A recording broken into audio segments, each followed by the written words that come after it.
Good morning, everyone.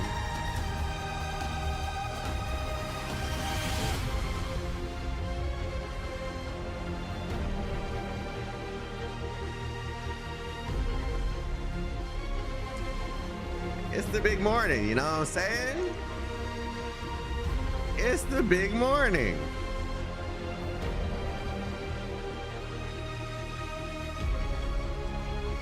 They've been teasing us all week with these little shorts they've been doing.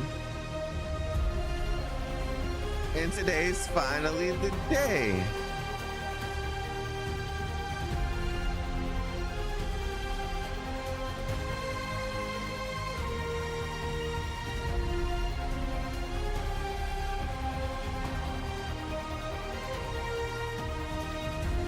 Today's finally the day. And what else? Here's one of the best parts. Here's one of the best parts. No more of that IGN bullshit. We launch it at the same time CN is.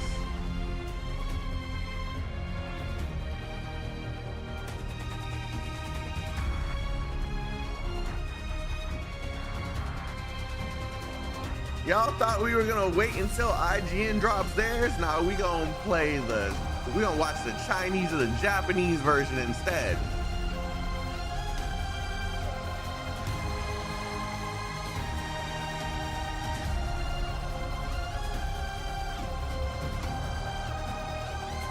So they saw the little revolt we had, and we're back. We're back. How's everyone doing this morning? All right. What's going on? For bingo, we got it right here. We got it right. Come on, Maja. We got it right here.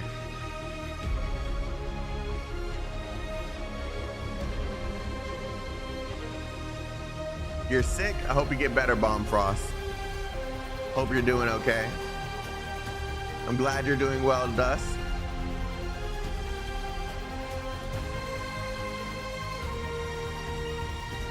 Don't pull for Arcane, she's mine alone. I'm sorry. There's no way in hell I'm leaving Arcane to you. Ain't no way, brother. It's not happening. Not in your best lifetime, okay? Never, all right? That's all me, okay? That's all me.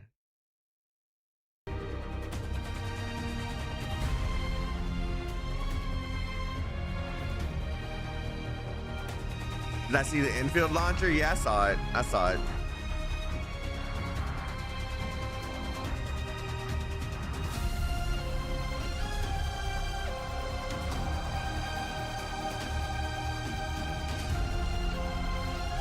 It's gonna be good though.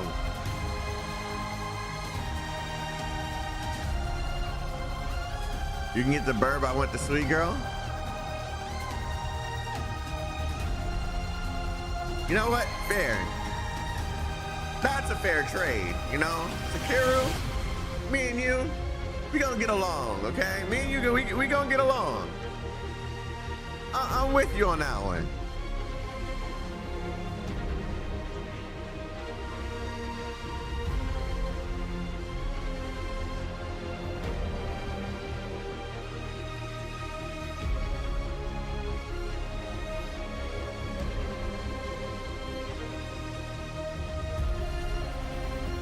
Look, Comey. Ain't nothing stopping me for being ready for an infield stream. Ain't nothing stopping me for being ready for an Arknights live stream. Ain't nothing stopping me. It don't matter how tired I am.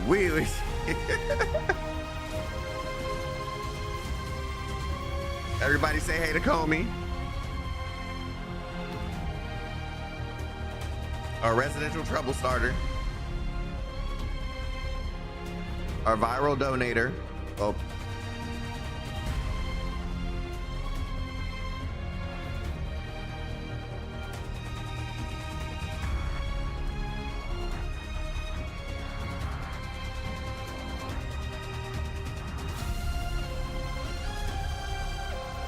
Only thing stopping you is just sleepy ass, brother. Not even that's gonna stop me. I'm here.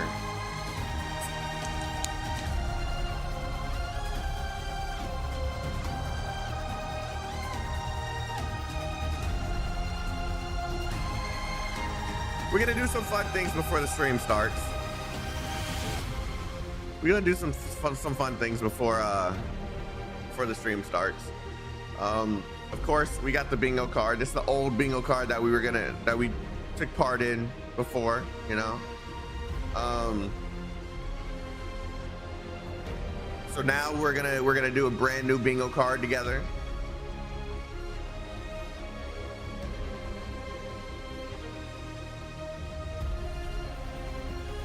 First off, I'd like to say I appreciate all of you guys coming through and watching the stream with me. Did I read the DM yet? Yes, I read it, but I didn't respond to it because I was in the middle of the game. Sorry. I will respond to it.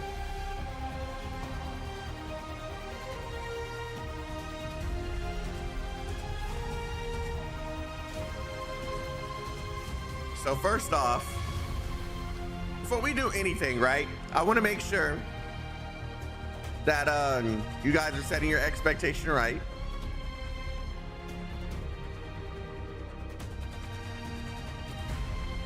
So first off, I want to know, which character are you excited for?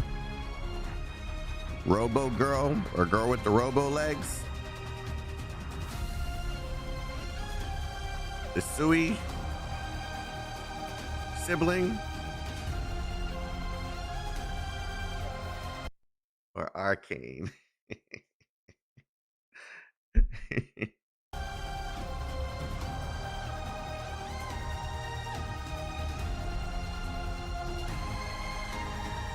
Scepter, what's up? Gonna get them all? This ain't Pokemon, man. Okay, never mind. We do use all in. Okay, never mind. You know what? I'm gonna leave you alone this time. I'm gonna leave you alone this time, okay? Treating them like we got Pokeballs and we gotta catch them all. You watch out. Arcane and Sui coming home, baby. Hey, let them know. Let them know. What's up, Choice? OG Arknights has changed the scheduled anniversary stream for a YouTube premiere. I thought it was already a YouTube premiere. Wasn't it always a YouTube premiere? Huh.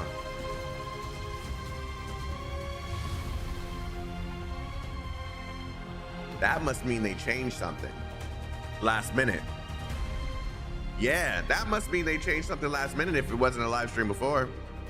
Or if it wasn't, no, it was a live stream before, but it was always pre-recorded. It was always pre-recorded. It just wasn't live stream format. I can do that. But that must mean they changed something last minute. There must be something in that live stream that they must recently change.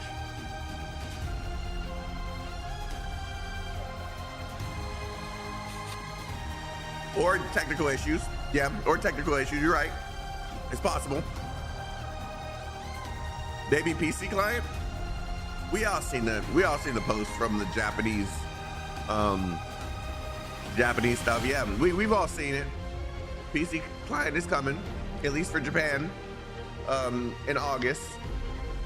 That's exciting. That's mad cool. Are we gonna do bingo? Yeah, we're gonna do bingo. I'm just letting things get a little bit more lively here first.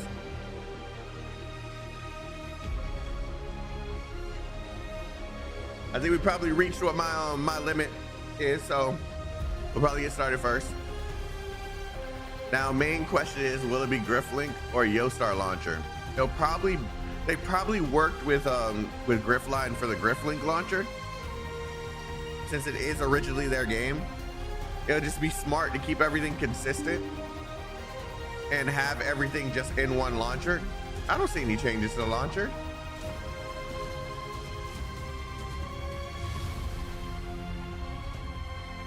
I don't see any changes to the launcher.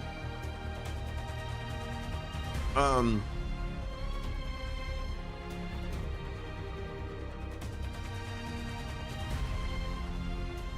the right bar? What, they added the character dashboard? Ah. Ah.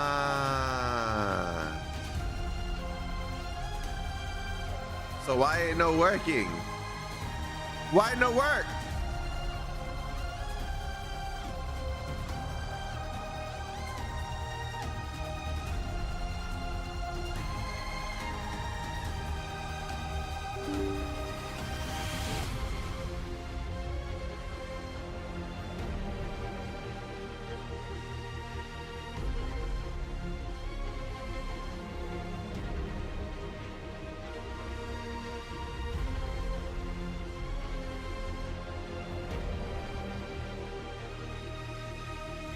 Okay. Okay.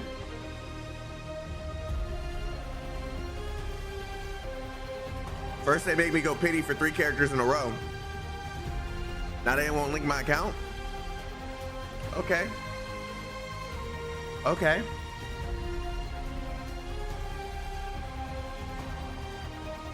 Okay.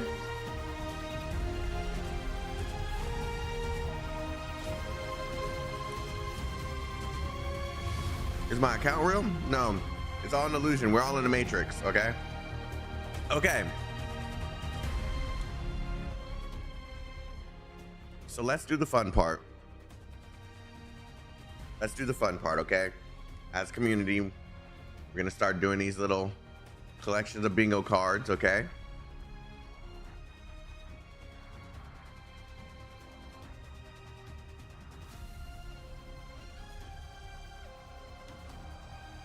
We're gonna start doing these every single one of these live streams, and it's gonna be a nice little collection of what the community in this chat believes is gonna be in the live stream. I really wish I could make this web page dark, man.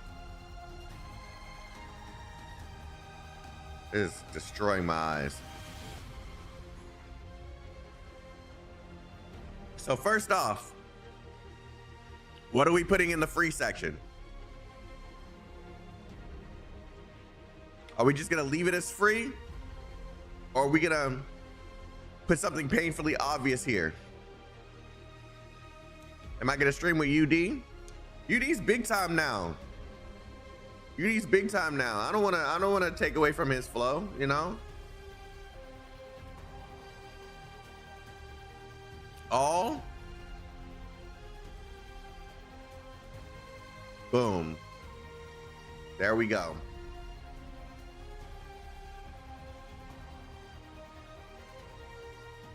God hand all has been applied to the bingo card. All right, chat. So we're gonna put some painfully obvious stuff that we know is gonna be in here, right? Or at least that we believe is gonna be in here. Arcane. Showcase.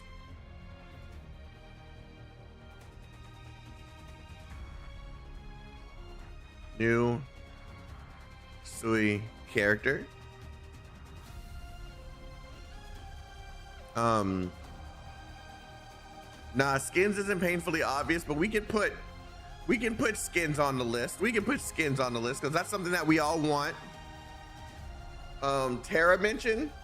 Nah, we need to put something that's pertaining to like something we can get for the live stream. If we need some extra spots, then we'll start putting stuff like that. All right, chat. Let's see. What would I put in my last one?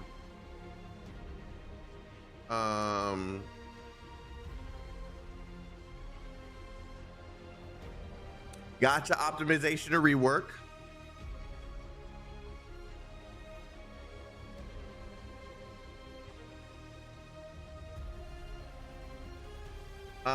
Low rarity units.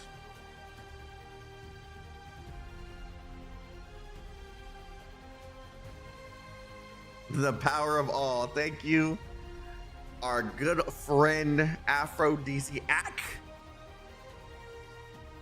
for becoming a sponsor for 18 months. I appreciate you, brother.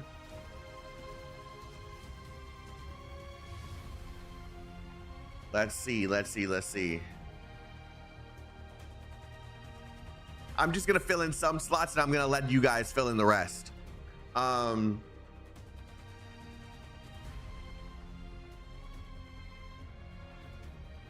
I always forget these. Comey, thank you for remaining a sponsor for 18 months. I appreciate you. Why is it the mods? Why is it just the mods?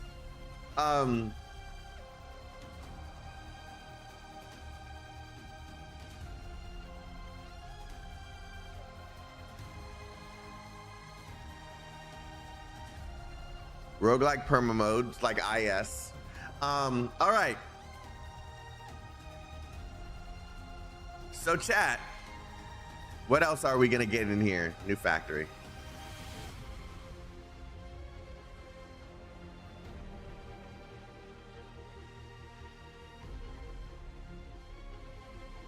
Rhodes Island lore.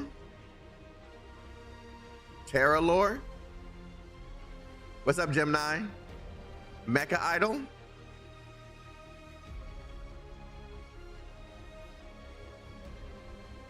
Oh, I left my phone in the room.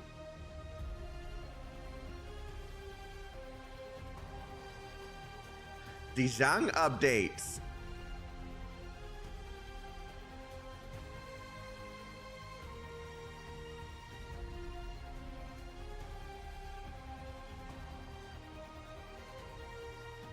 PvP, nah, we're never gonna get PvP in this game. I hope it stays out of it.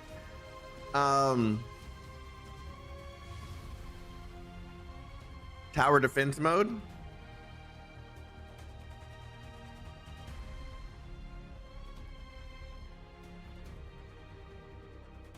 Six-star gas. Satisfactory collab. Marathon collab. Are you really trying to kill this game, man? Marathon of, come on. If anything, Hypergriff should buy the Destiny IP and keep that shit alive. That's what I think.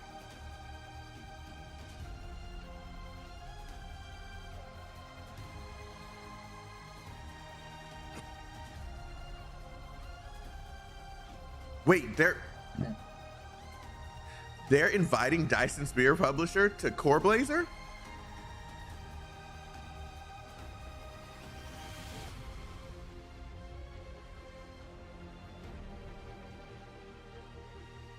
Okay, I put collab.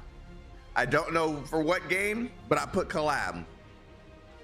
That should insert collab here, you know? If they did Final Fantasy, that'd be crazy.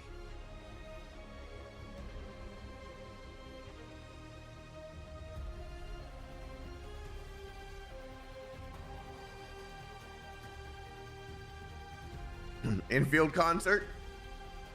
If they do a concert, they're gonna do it for both games at the same time, I think. Has anyone been to this year's concert? Billy Countdown start?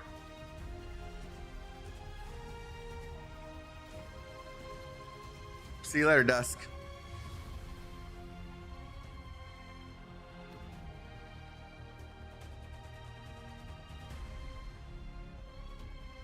We gotta fill in the rest of these guys. Help me out. Fake ads.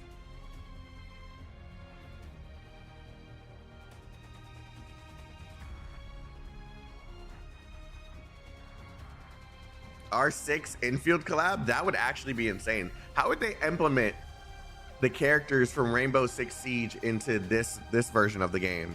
I wonder. New QOL, that's basically free. We know that's gonna happen.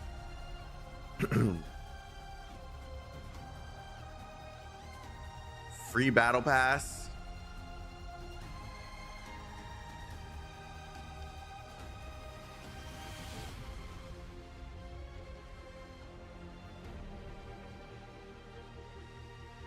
Countdown music is fire? Really?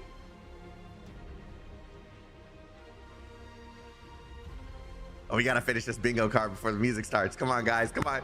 Come on. New map. We know a new map's gonna be there. Well, it's gonna be an extension of Wuling.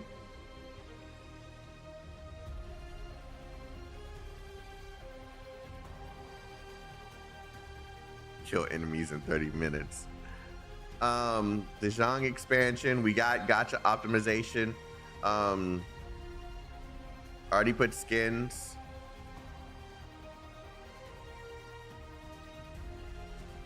Terra story.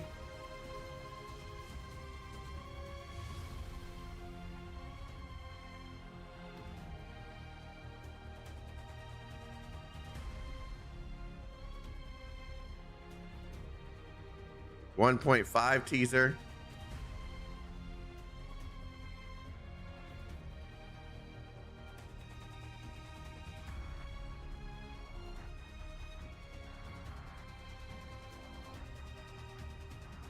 Module system.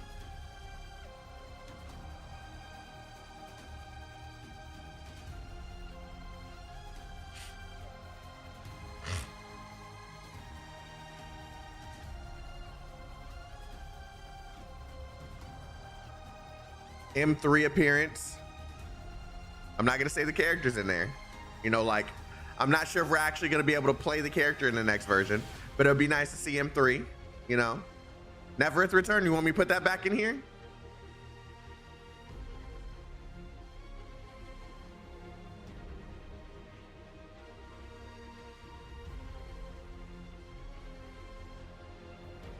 There's not really much we can do. There's not really much we can add in here. New Umbreal Monument. I got something stuck in my throat. Pause. New character. New character lineup like we got with Tong Tong and Welfare Unit. I put Welfare Unit, but we already put new Sui character in Arcane Showcase.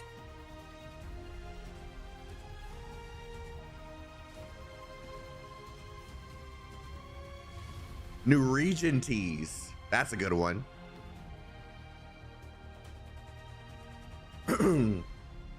You mean like new silhouettes? Oh, I see.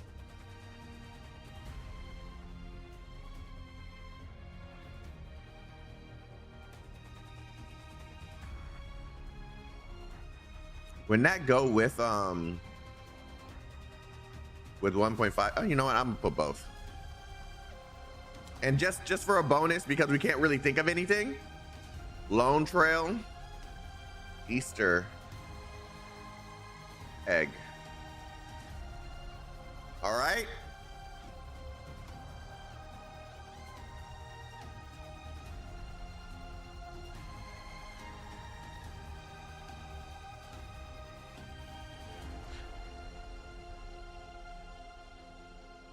That's the first time I went through the whole damn song.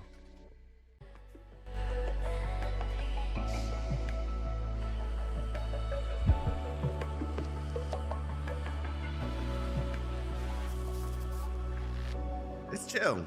It's nice and chill. Nice and chill, you know? I like nice and chill.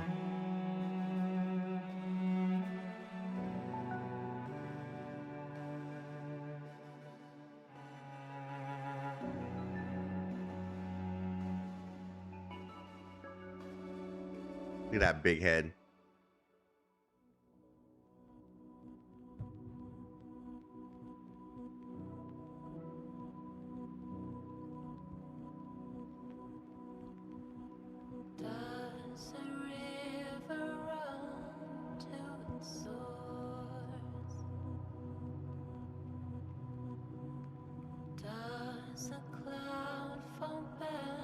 It's gonna block it because it's not the right account.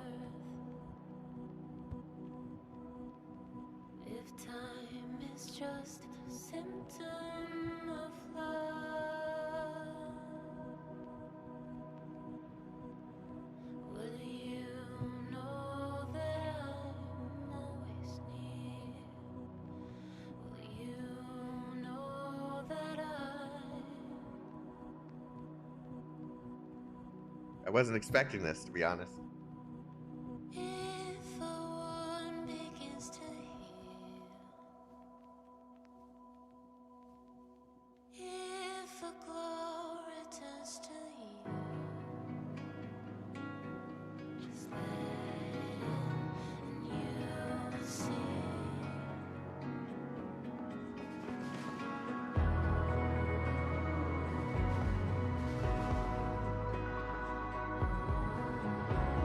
Wait, are they preparing something here?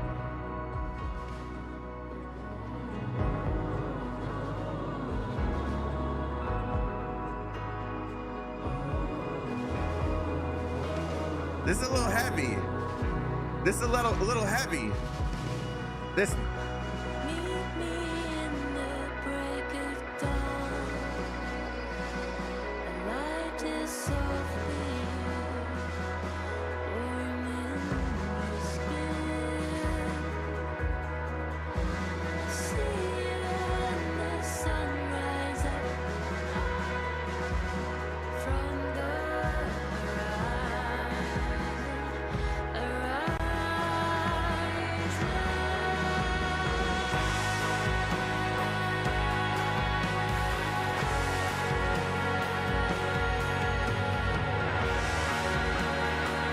Okay.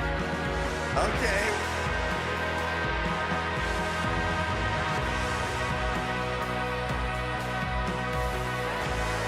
Oh, this might hit. This might hit. This might be the best song so far.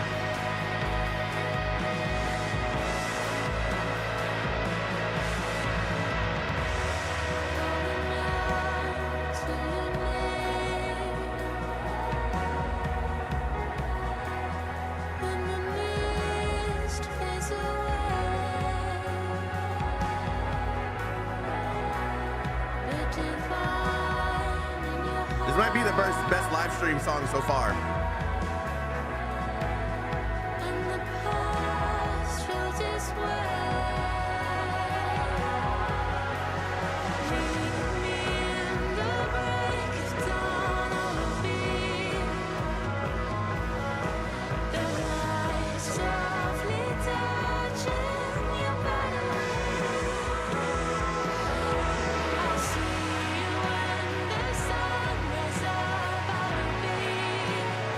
I just feel.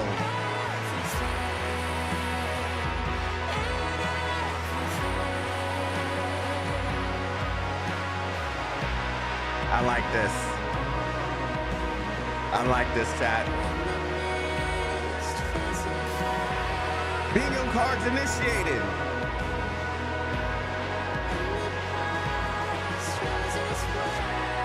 Are you guys excited?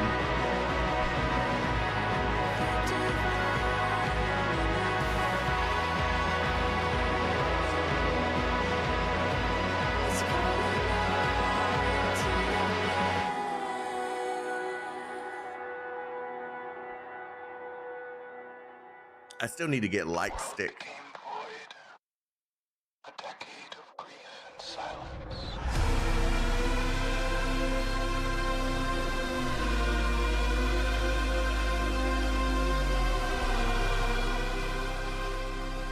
Who was that? Who was that? Who was that? Was that who I think it was?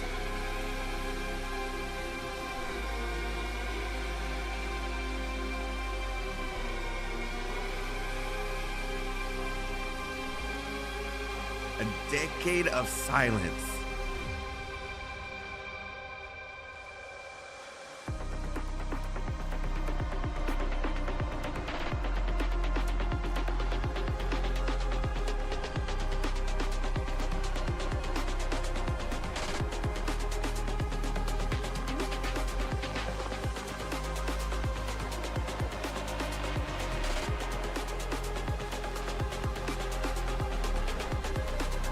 Oh yeah, they're in their bag right now. Oh yeah. We're not worried about copyright, we're good.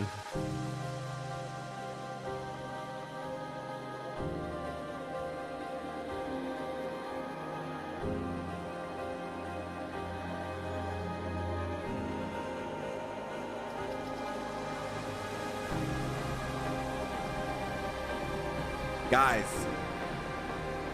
I'm gonna be expecting your ratings on the live stream after it's over. Sit back, relax. Let's vibe.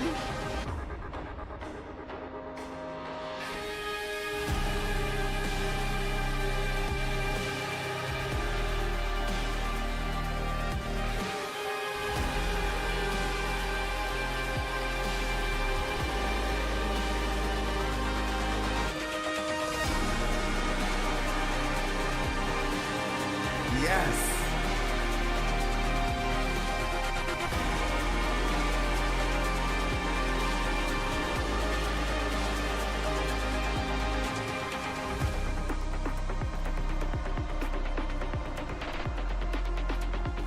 Hey, they chose the right music to kick this off and make us hype. They chose the right music.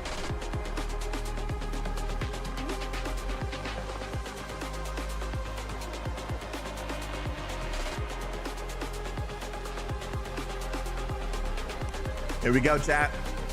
10, 9, 8, 7, 6, 5, 4, 3, 2, 1. Slayer. Arknights. Oh, sorry, wrong game. 各位管理员，欢迎来到明日方舟周末地相伴庆典。我是制作人海猫洛湖。回顾1月22日上线至今啊，不知不觉周末地已经和管理员们一起走过了半年了。半年的时间不算长，但对我们来说啊，每天都过得很充实。从最初上线时的期待与紧张，到每次更新背后的讨论与打磨，这一路上啊都离不开大家的支持。管理员们好，我是关卡设计师 Ra， 非常感谢管理员们的关注与支持。公测以来，我们收获了许多鼓励，也看到了许多仍需努力的地方，而这些声音也会成为我们继续前进的重要动力。我们始终相信啊，周末地真正的成长是我们和管理员一起相伴而行的过程。那相伴庆典啊，不只是一次阶段性的相聚，更是一起向前走的一个崭新的起点。那展望未来啊，即将到来的核心章节版本《向约行》将会作为武林的决战篇，为我们的旅途画上一个里程碑。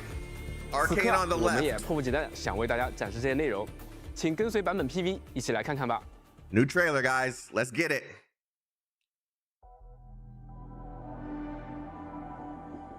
That's very, very lone trail, though. They're doing everything they can to open the very large rift. But their target rift? is not Wuling. It's you, Endman.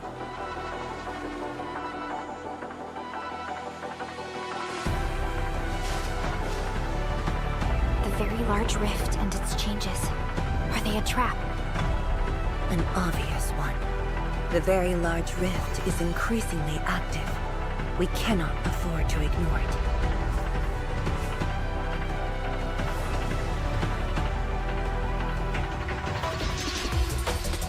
I remain faithful that all dying universes rely upon your arbitration for survival. It is the weeping wound in every Wulinger's heart. The missing half torn from our side. Oh, there she is. The secret is not mine to reveal. Memory has left you, but you shall witness and choose. This is how you'll trust me. New operators.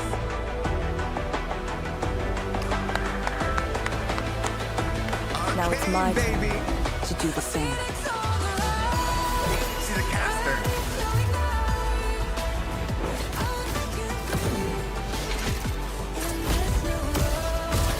Here I command the ebb and flow! Y'all wanted this song? Here it is.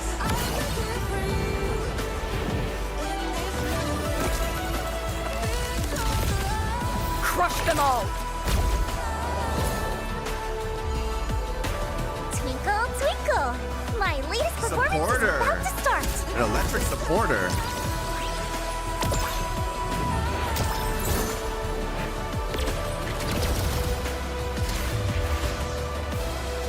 Don't wait. The star is rising.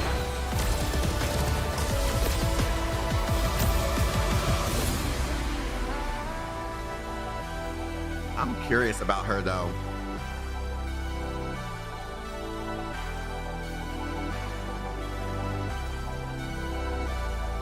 That's an appearance. I didn't expect that one.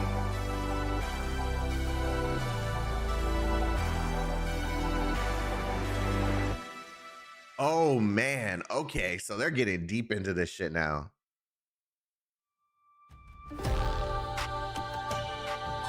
Okay, no sweetness patch. So good. That means we can get our arcanes and then start saving. I like the third one. Max potential showcase, that's new.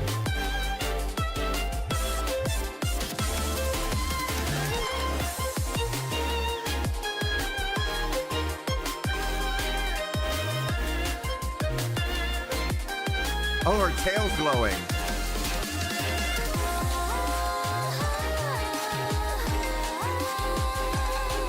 Okay, so this is the unit. Okay, these are the weapons.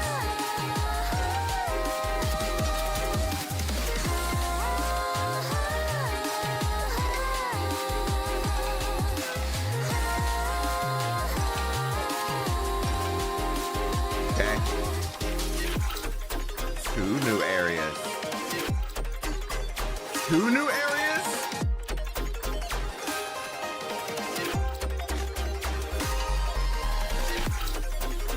Gas.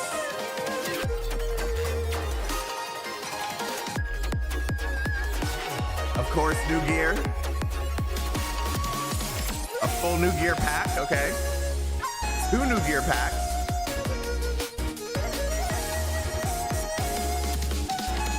Oh, that looks cool.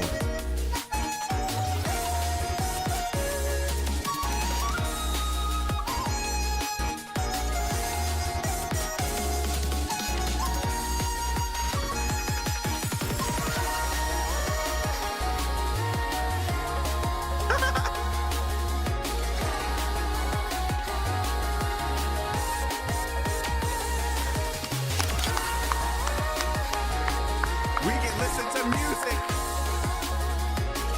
Finally, camera system updates. We can now set our birthday in game. Main mission early unlocked, Wu Ling. Oh, you can skip to Wu Ling now. You don't have to play the first section of the game anymore.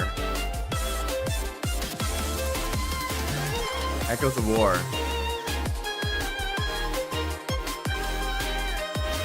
A new challenge game mode with seasonal changes.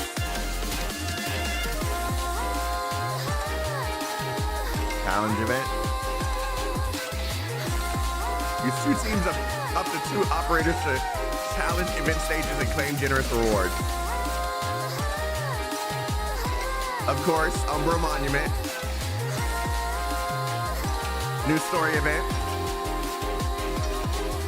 I'm assuming Arcane doesn't have one because she's a part of the main story. Just a fun game mode, okay. Oh, is this what we were testing in the beta? With the orbs? They changed them to coins? Oh, this is funny. Okay. Okay, it's looking like it's kind of beefy. 管理员们，欢迎回来。大家从刚刚的 PV 中可以看到，我们将为管理员带来2张全新的主线地图——应龙关和北部禁区。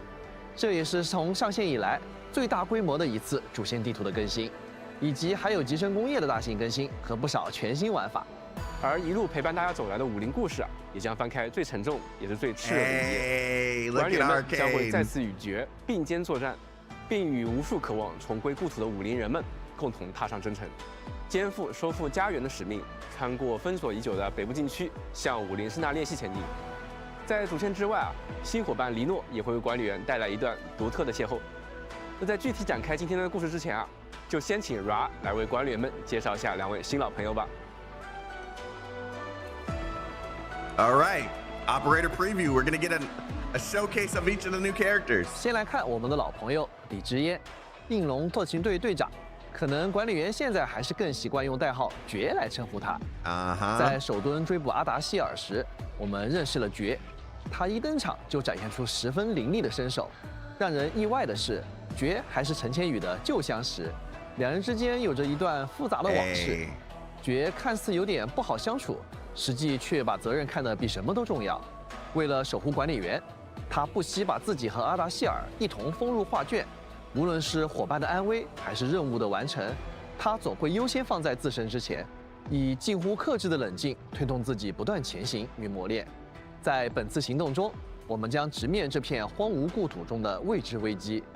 我们和爵能否战胜危机，了却无数离乡之人与应龙先辈的心愿，与伙伴们成功收复禁区，就留待管理员与他一同踏上这次深入禁区的归途了。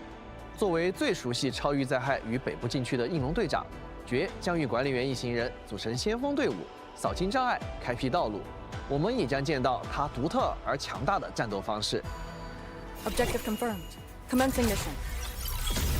爵是首个能够通过改变属性来切换技能形态，以适应多种作战方式的术士干员。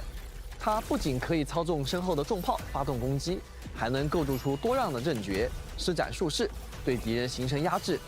爵的作战方式既有应龙训练的痕迹，又有属于他个人的特色。而最特别的地方是，他可以切换2种阵诀形态。阵诀制形态下，它可以高频释放战技和连携技，造成大量伤害。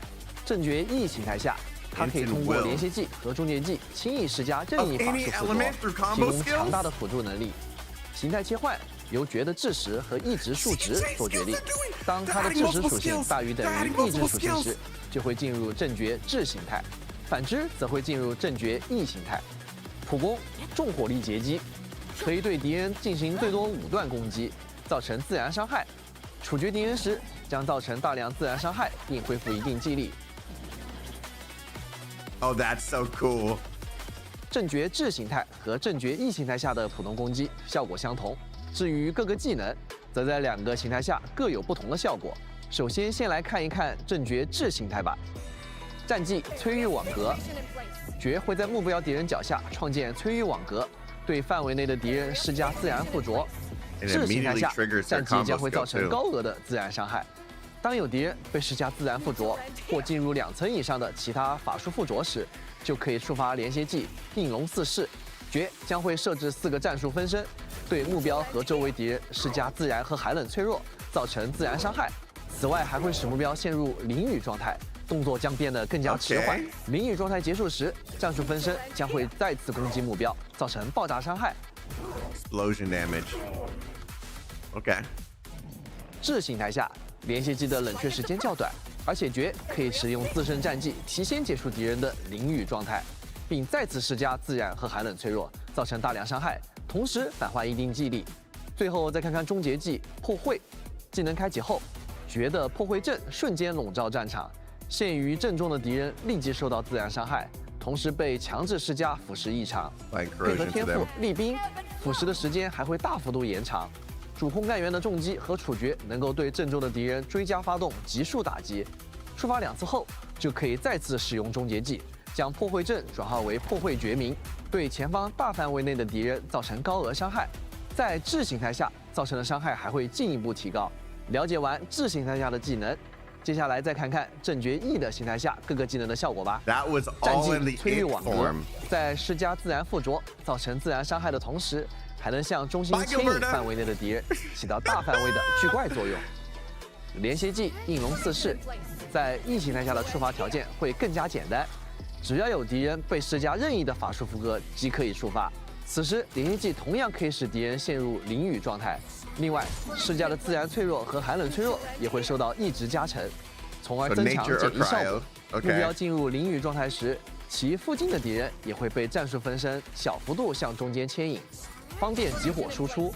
而且爵还能再次为目标及其周围的所有敌人施加一次触发此连续技时的法术附着。这意味着E形态下的爵连携技就像一个增幅器，当有任意干员的法术附着效果生效后，爵都可以立即让这个附着扩散至周围一定范围内的全部敌人，为后续其他队友的技能效果埋下铺垫。终结技破会则和制形态一样，能够生成破会阵并转化为破会绝明。不同的是，E形态下的初结技初始效果改为对破会阵内的处于法术附着状态的敌人再次施加该法术附着。这个效果同样十分泛用，进一步提高了爵与其他队友的配合能力， I like this 在 a 讲解 lot. 完技能效果后，我们话不多说，就来一起看看爵的实战表现吧。首先，我们利用爵的正爵智形态，对战在藏剑谷中的精英敌人巨山吼兽。在这个形态下，爵的伤害能力和腐蚀能力会更强。一开场，我们可以立即先使用爵的终结技，对敌人直接施加有天赋加成的腐蚀效果。爵持续普攻输出，触发终结技的急速打击。同时，秋丽的战绩挂上灼热附着，触发朗威的连歇技，补上第2层灼热附着后，就刚好施加爵的连歇技，给敌人施加淋雨状态和脆弱效果。紧接着释放爵的战技，命中淋雨状态下的敌人，返还技力的同时还能追加高额伤害。细心的管理员可能已经发现了，敌人身上现在有2级腐蚀效果，这个腐蚀效果会延续之前腐蚀的进度，有效降低敌人抗性。此时2轮急速打击也触发完毕，我们调整下走位，再次按照刚才的手法，秋丽战技衔接狼威连歇技，很快又触发了爵的连歇技，紧接着用赛西的终结技提高高额伤害增幅，再次释放爵的战技。大家可以看到，由于长时间的腐蚀和其他效果的加持，这次战绩的伤害明显提高。最后再接上爵的第2段终结技，一下子打出成吨伤害，轻松获胜。接下来再看看爵在正爵 E 形态下的战斗表现。在这个形态下，爵的巨怪能力和辅助能力会大幅度增强。这次我们来挑战一下副本高危材料填埋场。一开场先用爵的战技瞬间巨怪，同时施加自然附着，这样也触发了爵自己的连歇技，丝滑衔接，再度小幅度巨怪，并施加上次的附着，也就是自然附着，同时附加脆弱效果。接着配合萤石的技能，敌人身上的自然附着层数瞬间累积到4层。立即使用伊冯的战技将4层全部消耗，造成海量伤害，然后再使用连歇技轻松清理第1波敌人。第2波敌人是我们的老朋友，我叫他拳王哥。我们一个小腰背给敌人一个绝的战技，连歇技2连，瞬间挂上2层自然附着。此时开启绝的终结技，可以瞬间再给已附着的敌人再次挂上附着。伊冯再次开启战技，造成高额伤害，触发伊冯的连歇技后，由于敌人正处于淋雨状态。伊冯连歇技的命中率也提高了，最后释放赛季的终结技和绝的2段终结技，敌人瞬间灰飞烟灭，完美收场。从刚才的演示中，大家可以看到，绝的2种形态都非常有用。在智形态下，可以靠个人能力轻松对范围内的敌人造成大量伤害，并通过腐蚀异常能力进一步提高输出。在 E 形态下，则不仅可以通过战技和连歇技巨怪，还能通过连歇技和终结技的高效的附着能力配合任意属性的干员。总的来说，绝对是法术队里兼具输出和辅助能力的顶尖好手。下面这位新朋友黎诺，在上次前瞻节目中与管理员们有过几面之缘。Spotlight's on! I like how they're experimenting with kits instead of just leaving things 黎诺 basic. 是塔维尔线下最受欢迎的新锐偶像，被称为拉凡朵玛的晨星。光是在4号谷地就有一大批他的粉 She's 丝。 so expressive. 经历大危机之后，4号谷地终于也能回归轻松的日常生活。黎诺将为鼓励的人们带来一场演唱会，但在演唱会快要开始时，却传来了黎诺失踪的消息。失踪的真相究竟是什么？舞台之下的他又藏着怎样不为人知的一面呢？就请管理员在故事中慢慢揭晓吧。相信管理员一定对黎诺的战斗方式非常好奇。那接下来就让我们一起了解一下黎诺在战斗中的表现吧。别看黎诺是偶像，他在战斗中也丝毫不逊色。黎诺作为一名电磁属性的辅助干员，他能够利用独特的表演天赋，在战斗中进行演唱和高歌，将歌声化作鼓舞同伴的力量。通过技力消耗极低的战技或者开启终结技，黎诺可以给友方干员提供长时间的输出增益和治疗效果，为队友提供强大的助力。普攻轰然心动，黎诺可以对敌人进行最多5段攻击，造成电磁伤害。处决敌人时将造成大量电磁伤害，并恢复一定技力。战技闪耀焦点，黎诺会消耗少量技力，对敌人造成电磁伤害，随后进入长时间的演唱姿态。演唱姿态期间，黎诺无法普通攻击，但会转而提升全队的攻击力，并持续治疗范围内的干员，还会周期性的对附近敌人追加攻击。这个战技的技力消耗很低。另外，如果想要提前结束演唱姿态，只需要在持续期间再次释放战技，此时并不会消耗技力，同时战技也将进入短暂的冷却。在演唱姿态期间，如果有敌人被施加法术异常或法术异常被消耗，就能触发黎诺的连歇技月星音调，黎诺将会对敌人发起一次华丽的冲锋攻击，造成电磁伤害，并治疗主攻干员，还能额外获得终结技能量。值得一提的是，黎诺的连续技冷却时间较短，可以充分利用这个特点，更加高效地恢复终结技能量。此外，在天赋的加持下，黎诺连续技释放后的一段时间里，当有其他电磁属性的干员释放战技后，还能获得少量的肌理返还，加快技能循环。终结技诚心的协奏曲开启后，黎诺会治疗全队，同时进入一段时间的高歌姿态，对大范围内的敌人造成伤害，并强制施加导电。期间不仅同样能提升队友攻击力，还能更加高效的造成伤害和治疗友方，而且还会为队友提供电磁和自然增幅。高歌姿态结束时，将会再提供一次高额治疗和伤害，随后自动退出至普通姿态。和演唱姿态一样，高歌姿态也可以随时主动退出。那事不宜迟，我们来通过实战视频一起来看看黎诺在战斗中的表现吧。我们先来看看黎诺搭配电队挑战影童风杯中的炉斧相应这关。这关里由于要同时面对2个精英敌人，不仅很容易被攻击到，而且还要考虑如何快速击败2名敌人。开场时，主控的庄方一就已经血量告急，我们赶紧用少量技力打开黎诺战技，让全队干员获得攻击力提升和持续治疗效果。佩丽卡的连续技施加导电后，可以快速触发黎诺的连续技，恢复一定生命值的同时，也让下次庄方一的战技会返还一定激励。由于黎诺的战技持续时间非常长，在击败大斧哥后，我们的战技效果可以直接延续到下一个敌人。我们如法炮制，再次通过导电触发黎诺和弧光的连续技。Then you're using Feng Yi alongside. 时机差不多了，我们开启黎诺的终结技，立即一次性恢复大量生命值，并在接下来的时间里持续提供治疗效果和更强的增幅加成。终结技的高歌时间并不短，所以大家完全不用担心在这段时间内错过加成的时间窗口。最后，在黎诺终结技的攻击力和高额增幅的加成下，庄方一一波输出，直接将2名精英敌人秒掉，并且自身也完全恢复到了血量健康的状态。由于黎诺的战技提供通用的攻击力加成，并且连续技可以由任意法术一场触发，所以他还能和很多别的干员进行配合。接下来，我们再来看看黎诺和爵一起对战影童风杯里的破巢之下。大家都知道这个大家伙可不好对付，开场就刚刚经过一番苦战，干员的生命值已经告急。我们先利用小走位，尽量不要在挨到他攻击的情况下发起进攻。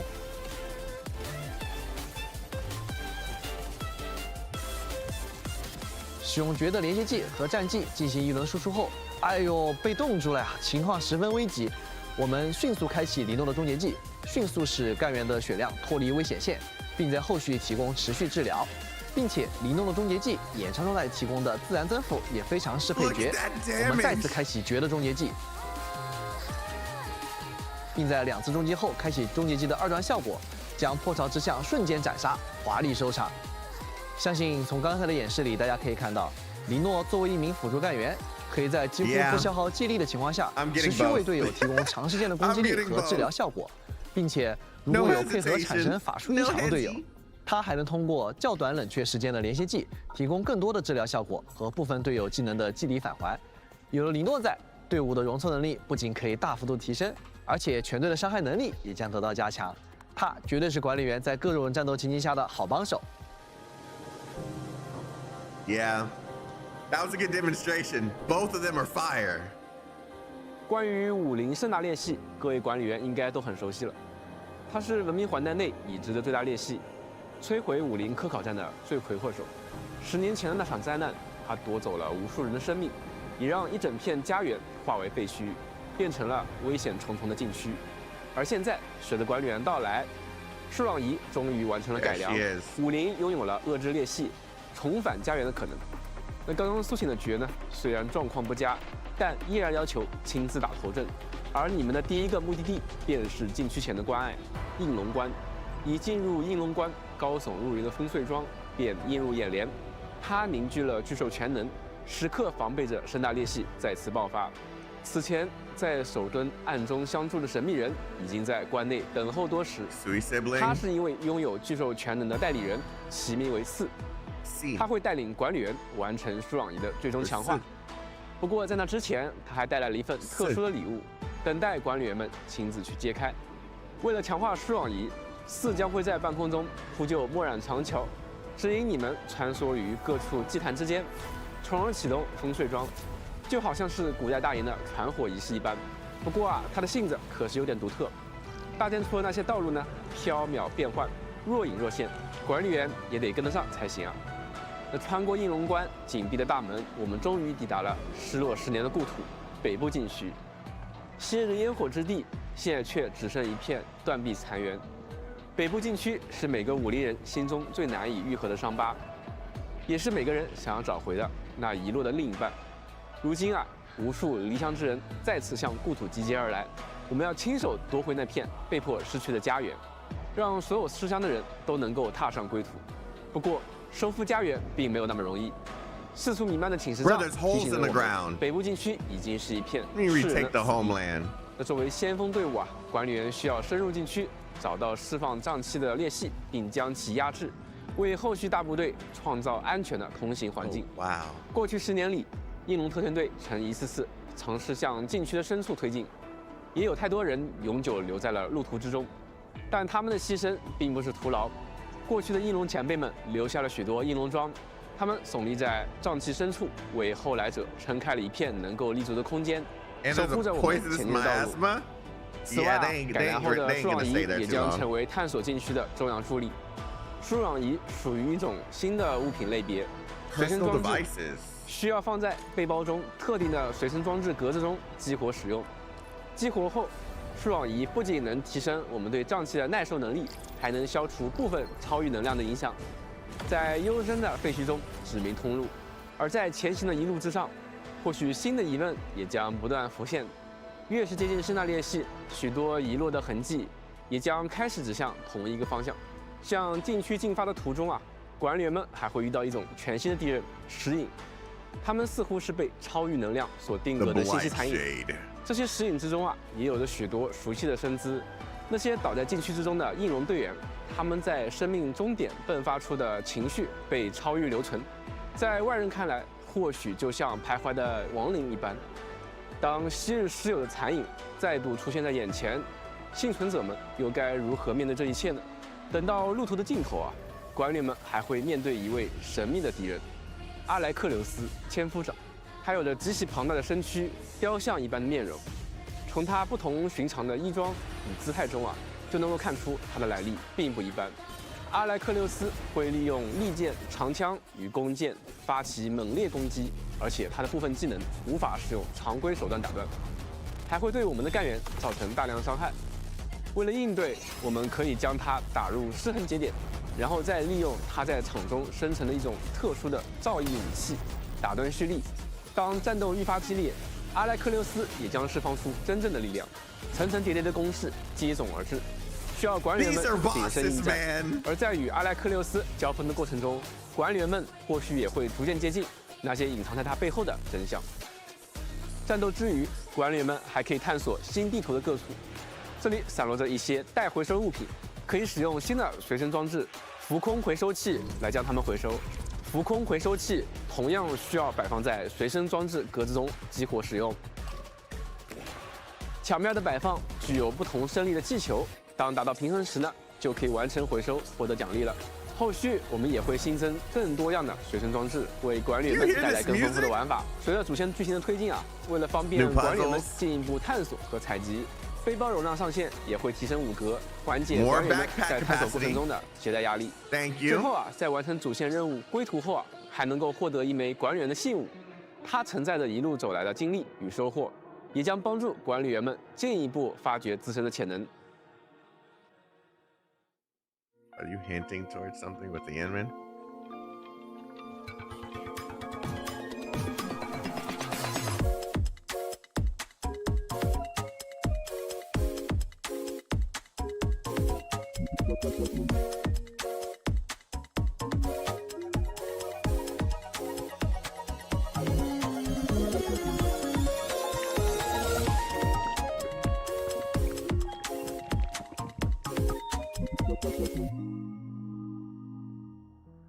Infield Industries ad. 随着全新区域的解锁和主线故事的深入，武林工业计划也会在本次版本中迎来大型扩展，就像大家刚刚在短片中看到的一样，我们将会迎来一种全新的工业形态——气体，还有相对应的许多新设备、新配方、新产线，以及全新的装备。而且这些新工业技术的引入啊，还能够帮助管理员们大大简化原有产物的产线，让生产变得更加顺手、更加好玩。那现在啊，就来为管理员们详细介绍一下新的气体工业吧。随着主线的推进，管理员们将会在应龙关发现一种气态矿物——惰气。向北部禁区出发，还将会发现之前应龙小队遗留的吸氧气气体矿点。这两种气体都可以使用全新的气体收集泵进行采集。得益于集成工业的发展进步，锦玉谷、武陵城和首敦的工业区域附近啊，也会有新的惰气矿点可以投入使用，方便管理员们在原有的工业区域基础上搭建新的气体产线。气体工业的发展也将改变很多产物的生产方式，大大提升工业生产效率。气体工业可以让产物在气态、液态、固态之间相互转化，比如固气转化机。那我们先持续用吸氧气把它激活，然后就能将赤铜块直接转化为气态赤铜，再提炼成气态褐铜后啊，就可以用来产出新的产物了。那这样就不用再经历一系列工序才能将赤铜块变为褐铜块了。通过在多个设备中啊使用这样的物质形态转化，可以缩短很多产物的生产链路，简化并丰富工业生产线。同时，气体工业啊还具有改变周围气体环境的能力。将气体输入气体散布机中，就可以在周边制造对应的气体环境，完成某些配方反应，大大简化产线了。比如大家熟悉的吸氧，在以前想要合成的话，需要先将碳块经过后续3道工序处理，再与清水一同反应。而有了气体工业之后啊，直接在惰气环境下用碳块和清水就可以合成吸氧了。那这样我们甚至可以在一个据点内啊放置整整12条吸氧产线。还例如利用物态转化技术啊，吸氧可以通过气体提纯直接生产重吸氧，不再需要天有红炉和壤间废液了，从而大幅减少生产重吸氧所需要的设备数量。通过物态转化与制造气体环境啊，管理员还可以更加便捷地搭建新的装备产线，最终在气体反应炉中产出气态着铜，从而生产着铜装备元件，用于制造新的装备。那新装备在属性加成上依旧与目前最高品质装备相当，能够为战术搭配提供更多选择。那这次版本中啊，还有一些关于装备制作的新功能和优化，我们会在后续的环节为大家介绍。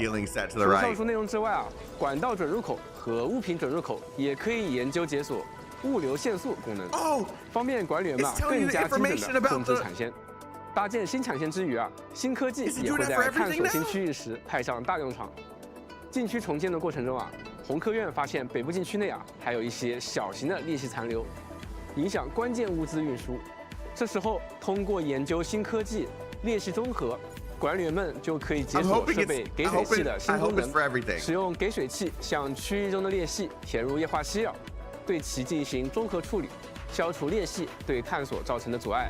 而且研究裂隙综合科技后啊，给水器无需通电就能使用，更加方便。此外，由于气体工业的引入啊，部分设备也会开放新模式，还有更多实用科技。大家可以在版本更新后啊，前往游戏内探索。本次我们还会建立一座新的据点——云天台建设站。我们可以在新增的集成工业区域内产出和提交新的工业产物，助力扩展应龙关，维护生态。面对更具威胁的据点敌袭，全新的战斗设备暴雨冲械塔和甲2型电荷也等待着管理员们前来解锁。他们将协助管理员们以更轻松的方式应对成群的敌人和听的敌人技能，完成挑战。关于集成工业系统啊，2个新地图、剧情和新干员的更多信息，就留给管理员们自行发掘体验了。在介绍更多的新玩法和内容之前，我们也为管理员们准备了来自李诺演唱会的精彩片段，大家消失休息，先睹为快。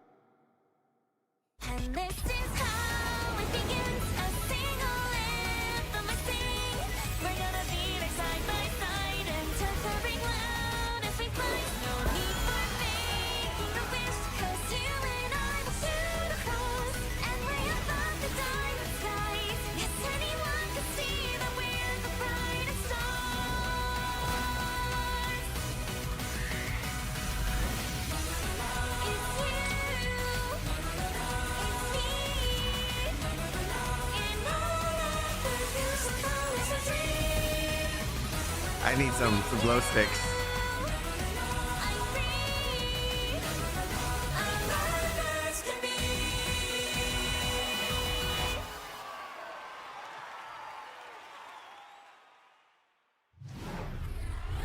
Okay. Does she have a flight license? 在这个版本中，我们还准备了丰富多样的新玩法，这将会是截至目前玩法活动最多的一个版本。现在就带着管理员们先睹为快吧。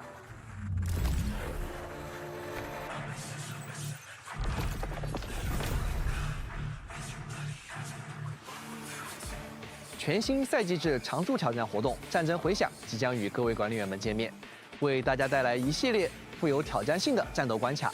管理员将在各种难度和关卡机制下进行通关试炼，既能够获得一次性的通关奖励，也可以通过累积星数评级获得最终的赛季称号，展示自己的战斗成就。战争回响的一个赛季由数个轮换周期组成，每一个周期都会有3个关卡。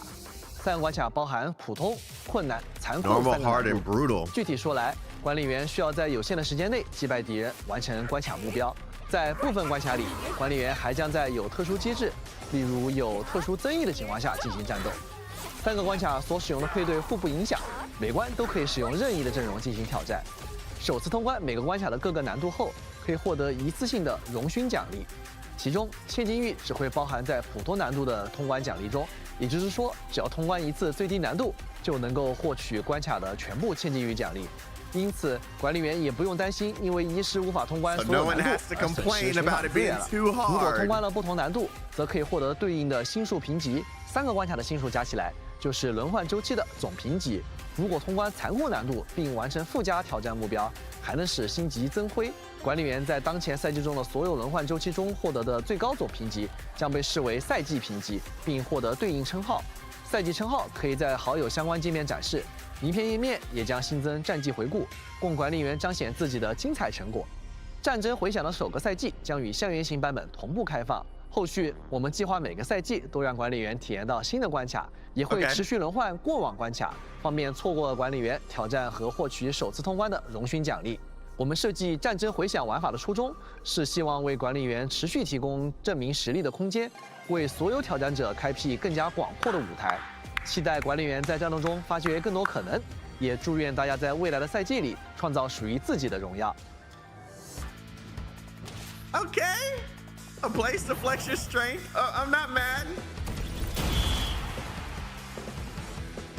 Heat Rage Mega Arena. 在这个热情如火的夏天，一场激烈的赤燃晋级大会很快就会到来。这是之前跟大家预告过的双干员配对战斗活动，在活动关卡中，最多只能有2位干员组队出战，同时将会享受到有利于双人配对的各种机制增益，比如技力恢复速度加快、连续技冷却时间缩短、终结技充能效率提升等等。如果一时没想好该让哪2个干员上场，也不用担心，除了自主编队以外，我们也会提供预设的系统编队，让管理员们更快的上手。我们之前发现，有的管理员觉得一些干员两之间的技能相性不错，但是因为一些限制，在常规环境中不太好进行实战表现，所以我们就想要通过这样特殊的活动形式，让大家享受到更加差异化的干员共战体验，感受到与常规编队不同的战斗乐趣。也希望管理员们能够享受大会，玩得开心。在校园型版本的下半程，我们还将开启限时趣味活动“跟麦奇境”。管理员们将挑战由多条通路和多个房间构成的空间，通过累积收集物和完成任务获取奖励。可以看到，跟麦奇境空间的通路上都散落着迷之残块。我们的目标就是在倒计时结束前，操控1名干员吃到尽可能多的迷之残块，并顺利进入下一个房间。路上遇到的杂物箱、偶然发现的压力开关，交互后也都可以获得迷之残块。所以我们得合理规划路线，分配时间。当然，如果幸运的在通路中吃到了特殊的牵引迷质和扩增迷质，会分别扩大牵引范围和提升收集数量倍率，让收集迷质的效率大大提升。在跟麦奇境中，还有一些隐藏的通路等待管理员探索，要留意场景中的路标指引，不要错过惊喜哦。除了寻路和收集之外，我们还可以通过和空间中的传送入口交路，进入各类存在特殊机制的战斗场地。 在这里，管理员可以操作4人小队，利用有趣的机制条件，操控1名干员吃到尽可能多的迷之残块，并顺利进入下一个房间。路上遇到的杂物箱、偶然发现的压力开关、交互后也都可以获得迷之残块，并顺利进入下一个房间。例如用敌人的技能对抗其他敌人， I 仅使用 see. 下落攻击才能造成伤害等，完成特定目标获得更多的隐藏迷之奖励。单次挑战结算时，收集的迷之残块数量和完成的奇经任务都会转化为根脉历程积分，用于获取各类奖励和活动时刻章。活动开启时会首先开放根脉奇境的前3层，后续则可以挑战全部6层关卡。随着探索的深入，管理员还会在塔维尔的各处发现一种特殊的能量晶体——塔晶。管理员可以在地图关卡内探索收集，也可以使用塔晶探针寻找对应地图内的塔晶。塔晶与地图中现有的收集物分属2种收集派系，彼此相互不影响。与其他收集物不同的是，收集来的塔晶可以用来在塔晶集换功能中换取物品，包括装备制造模板，还有各种有趣的物品。让我们一起来看看吧。首先是干员的拍照动作，他们可以用在全新的拍照系统当中。自上次前瞻预告以来，我们发现管理员们对拍照系统优化很感兴趣。现在我们终于能正式向管理员们开放新功能了。凭借新的拍照功能，大家可以拍出更加具有想象力的各种好玩照片，比如这样，还有这样。具体说来，管理员在拍照时会拥有更大的自定义空间，不仅能够自由移动当前场上的干员，更换位置和面向，而且还能调整镜头焦点，既可以自动对焦到想要拍摄的干员身上，也可以选择手动对焦。此外，拍照系统中自带了许多可选动作，让干员们在拍照时能摆出更多好看又有趣的姿势。而本次塔晶集换中准备的各种干员专属动作，也能让大家拍出更能展现干员个性的照片。也可以看到，我们还将提供多种不同的贴纸，供大家尽情发挥创意。管理员们会留下怎样的精彩瞬间呢？非常期待大家的发挥。为了拍出有意思的照片，怎么能少得了装饰性物品呢？所以本次我们还会上架5种全新的装饰物品，它们都可以在塔晶集换的功能中进行兑换。小袍兽活动架，这可是觉得心头好。他很喜欢看着小动物们发呆，甚至一看就是3个小时。缎带支撑麦克风，它上面的缎带蝴蝶结是黎诺亲自设计和裁剪完成的。在这架麦克风前，黎诺一定能拍出完美的照片。偶像的身姿、立牌，还有陪伴款诚心玩偶，2款大受欢迎的黎诺纪念周边，千万别错过哦。最后是震撼美味，随时随地对你赞赏的事物表达塔维尔最高程度的认可吧。为了让管理员们能够更加自由地摆放这些装饰物品，我们对装饰物品系统进行了换新。今后装饰物品将会拥有独立的管理页面，大家可以更方便地进行整理与查看，同时也不用再担心装饰物品占用背包和仓库容量了。在塔晶集换功能中，还能兑换一种全新的物品——唱片。我们在地窖号的会客室里增设了一项新功能——留声机，兑换来的唱片就可以拿到留声机来播放。而且还能设置成会客室的背景音乐，尽情享受自己喜欢的曲子。第一期我们将在塔晶集换功能中上架6种唱片，共刻录了包括《春景故人来》在内的6首50地区音乐。不仅如此，地窖号留声机内也会自带6张4号谷地地区的音乐唱片，包括枢纽区的背景音乐、深之尼昂等等。今后我们还会在游戏中陆续追加更多唱片，并提供更多的获取途径。各位管理员们敬请期待。不知道管理员们最喜欢的乐曲是哪一首呢？除了以上全新内容，常驻活动影托丰碑和秘籍行者也会迎来更新。影托丰碑将新增系列高难度挑战内容山中剑吼，完成后还可以在同步推出的限时挑战活动丰碑流民兽吼中获取包括千金玉在内的多种奖励。秘境行者将新增空间组6方巧境，先后开放共6张全新地图，管理员可以尝试一系列有趣的机关解密，比如在一个小王国里大逃亡，还可以拦截后大脚抽射原石虫，把球形原石虫踢回虫道等等。完成关卡后还能获得活动奖励。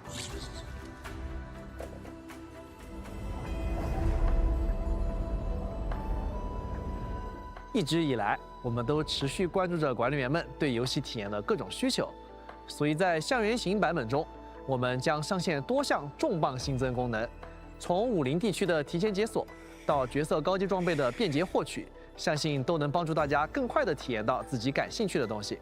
首先要为大家隆重介绍我们的主线先行解锁功能。我们观察到新加入中末地、还未加入中末地以及进度较为前期的管理员都很想尽早体验到武林的内容，我们也非常希望能满足管理员们的期待，因此我们推出了主线先行解锁武林功能，它将以常驻活动的形式出现在活动中心里。版本更新之后啊，只要完成修缮进展主线任务，就可以来到活动页面，提前解锁武林区域与主线任务。它并不会影响第一章的主线任务进度，管理员们也可以随时返回4号土地继续体验。在提前前往武林区域后，武林区域的相关系统和数值等也会同步进行调整，保证大家能够获得正常的探索、战斗和养成体验。比如，武林的大部分敌人等级会随探索等级而变化，部分需要在4号谷地研究解锁的集成工业技术，也会在进入武林放置协议核心后先行解锁，并可在武林地区进行提前制作和使用对应的设备。另外，基于先行解锁功能的上线，我们还会向所有管理员开放新增的素材转化功能，在特定转化条件下获取所需培养素材。对武林感到好奇的各位新人管理员，可以放心的提前来到武林地区，体验故事与活动，享受风景，获取装备和养成材料。管理员如果身边还有朋友在观望，或者不知道什么时候来到塔维尔最合适，那我觉得现在就是加入周末地的最佳时机。没错。另外，我们还看到不少管理员有着装备焦虑，觉得第一时间获取和制作装备有些复杂和花时间，所以我们新增了一类适配干员的武库防具箱，其中包含装备的制造成本比较低，是一种适合用来过渡的特殊高阶装备。完成干员的试用活动就能够直接领取与该干员较为适配的武库防具箱了。而且这套防具箱包含的装备还是蛮精湛的，可以大大缩短管理员们的养成链路。当然，我们仍然鼓励各位管理员啊，在熟悉干员以及游戏后啊，用自己喜欢的方式制作装备以及精锻，追求更极致的装备。另外啊，在到达武林地区后啊，也会直接解锁这类装备的对应图纸，希望这能够帮助管理员们更方便快捷地拿到合适的装备，改善装备养成体验。同时，高阶装备制造也将支持切换不同工艺。新追加的制造工艺可以向下兼容其他旧有的制造工艺，比如说以前只能用西洋装备元件制造的装备，现在也可以用赤铜、褐铜和新增的镯铜来进行制作。使用兼容工艺制造时，消耗的装备元件数量将根据默认工艺的装备元件的种类按比例进行折算。这样只需要搭建一种装备元件产线啊，就能够满足所有装备制造的需要了。管理员们也可以节省很多精力。与此同时啊，使用新追加的工艺制造时啊，消耗的调度券数量也会立省99%，进一步节省装备制造的成本。想要现在加入周末地的话，慢着，我知道你要说什么。是的，现在正是最佳中的最佳入坑时机。当然啊，对于已经很熟悉周末地的管理员啊，我们也同样重视大家的体验，一直在关注、认真对待每一份反馈。那一系列新增功能，还有已有功能优化，相信都能给管理员带来更多乐趣，以及更加流畅的体验。版本更新后，在干员界面可以直接查看干员例会，让管理员们能够更加自由地欣赏自己喜爱的干员。同时啊，改名卡功能也即将推出，管理员们每半年就能免费获得一张改名卡，也可以直接购买。想要换个昵称的管理员们啊，马上就可以实现了。我们还会推出生日功能，管理员们完成生日信息设置，即可在专属于自己的日子里收获特别祝福。如果生日当天没能登录，也不用担心，在生日之后的2周内上线，仍然可以收到为管理员准备的惊喜礼物。若管理员的生日早于首次设置的生日的日期，周末地工业将补发当年度的生日邮件。此前提到的装饰物品系统、地江号的会客室的留声机，以及拍照系统的新功能，也都将在新版本开启时正式上线。以上这些新增功能，还有象渊型版本的各项内容啊，期待着管理员们在版本开启后进行体验，相信会给管理员们带来全新气象。与此同时啊，我们也想向管理员们送上一些心意，既是为了庆祝这次相伴庆典，更是为了和大家一起迎接周末地即将迎来的新篇章。首先，周末地工业为管理员准备了一份礼物：相机贴纸、工业安全帽以及71600折金票。使用兑换码 Endfield Renew 就可以在游戏内领取了。管理员想为哪位干员戴上安全帽呢？很期待大家拍照分享啊！那希望这份小小的心意能伴随大家一起迈出全新旅途的第一步。没错，7月16日新版本，我们一起 Renew， 焕新相见，再次出发。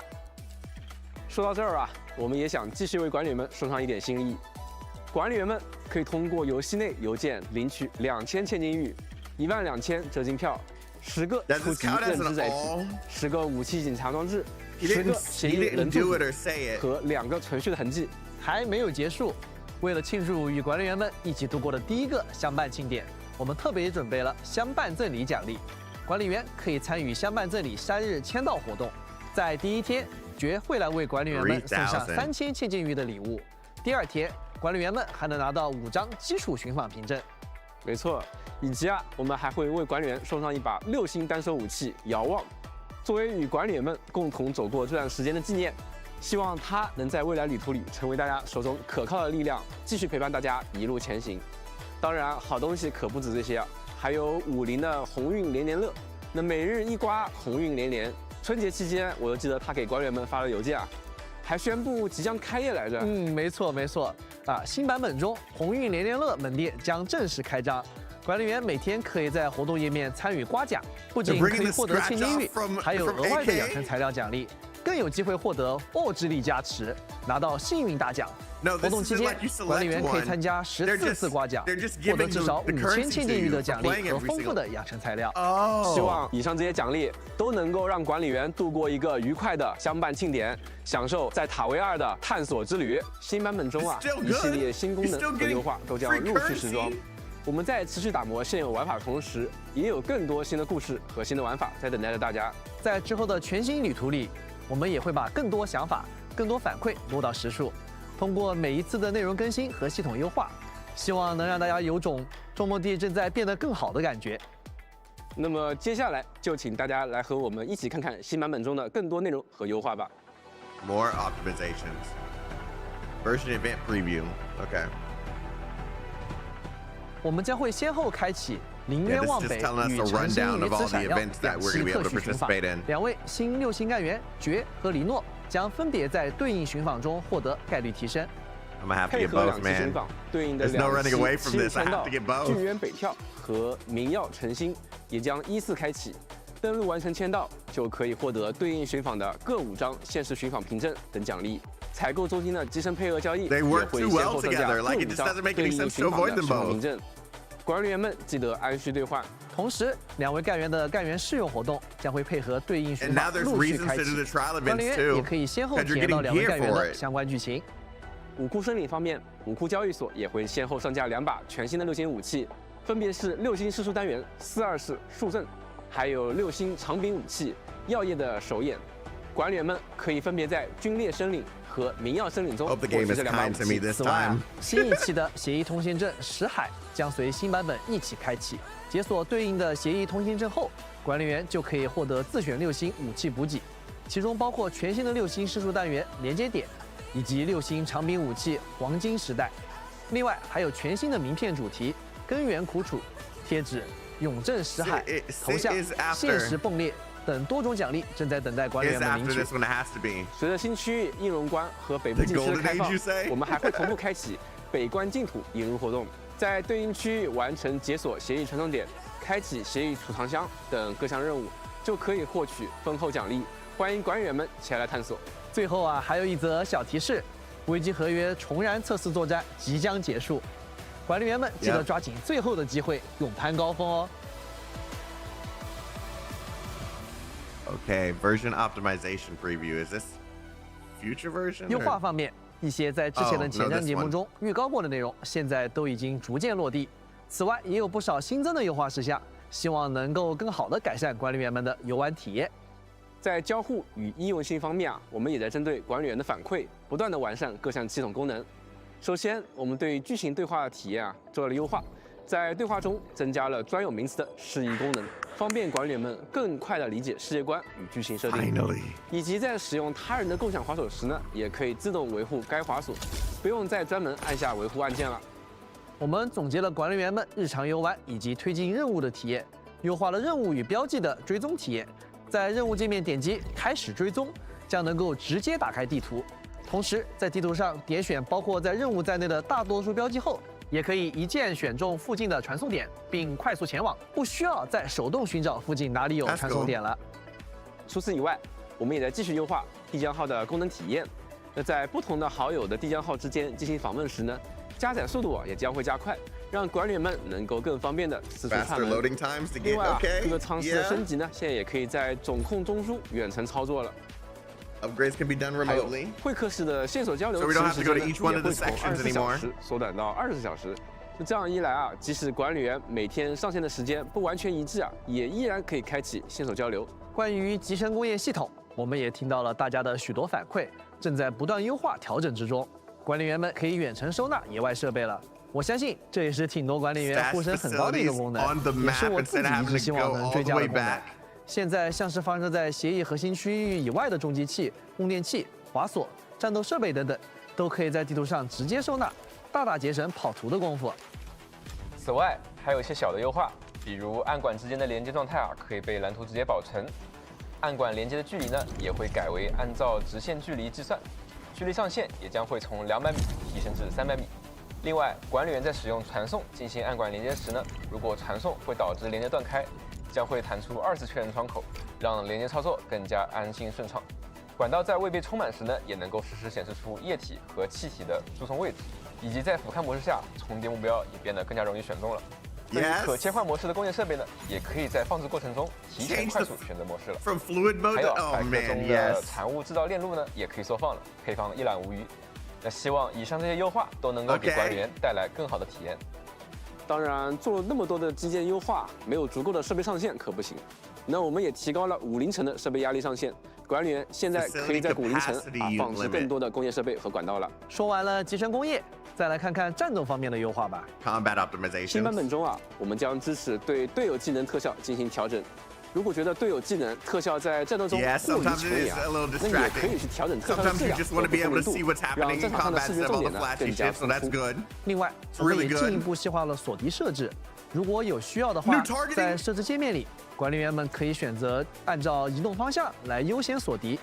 另外，干员技能此前一般会优先攻击符合技能特定条件的敌人，而现在则可以选择优先攻击强锁目标。希望这样能让管理员们能更自由地根据习惯和需求进行调整，更好地享受中魔力的战斗体验。在将来的版本中，我们也会持续打磨优化锁敌相关的体验。新版本中，我们也在持续进行技术更新。在特定 PC 平台，我们将支持 DLSS 4.5超分辨率技术；在 PS5 Pro 平台，也将同步升级支持升级版 PSSR。这2项升级将进一步提升画面清晰度与稳定性。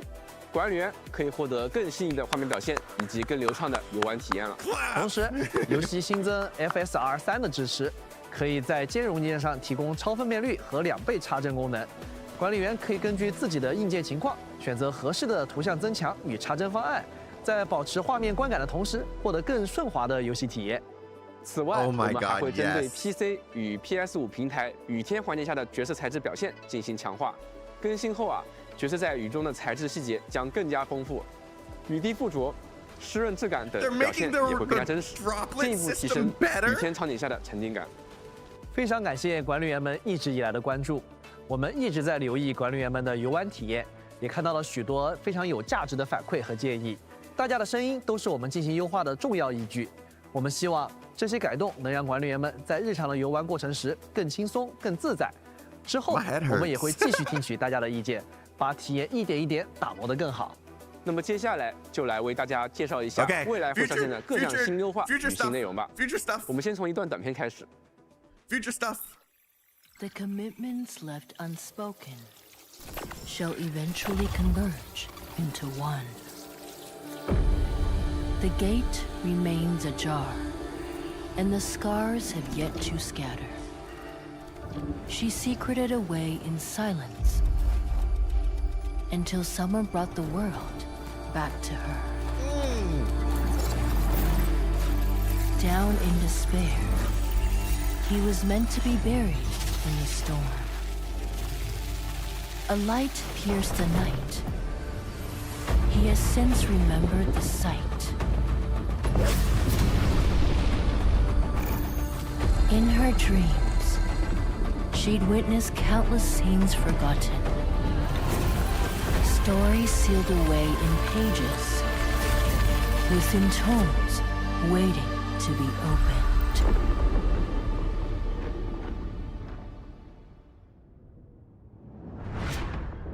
We got 3 new characters coming. 看到影片中的蝴蝶末两，管理员们应该都感到非常熟悉了。那管理员们之前在首登就曾多次受到4的指引，而接下来我们终于能够在应龙关见到他的真容了。他似乎一直在等待着管理员的到来。还有一位同样来自于红山的新面孔，他是沉稳坚毅的禁军，却也曾陷入无路可退的绝望。他又该如何寻得内心的答案呢？另一位萨卡斯少女总是穿梭于许多不同的梦境，追寻着散落在世界各处的故事。她会与管理员发生怎样的相遇呢？就请大家拭目以待了。随着50篇章告一段落，我们也将跟随着这几位新角色的脚步在后续版本中体验到风格迥异的地图和剧情内容。应龙关外编织着雪松林的古老梦境，我们是否能够在这片迷雾森林中找到回归现实的方向呢？造访北部禁区边缘的深山，那这里竟然藏着一处画境里的好风光，飞石悬瀑，秋叶飘飘。圆圆庄的主人正等着你赴约。在打磨角色与剧情的同时我们也在坚持探索并开发更多有趣的玩法。接下来的2个版本中将会有很多新玩法陆续上线，请管理员们先来和我们一起看看短片，了解一下吧。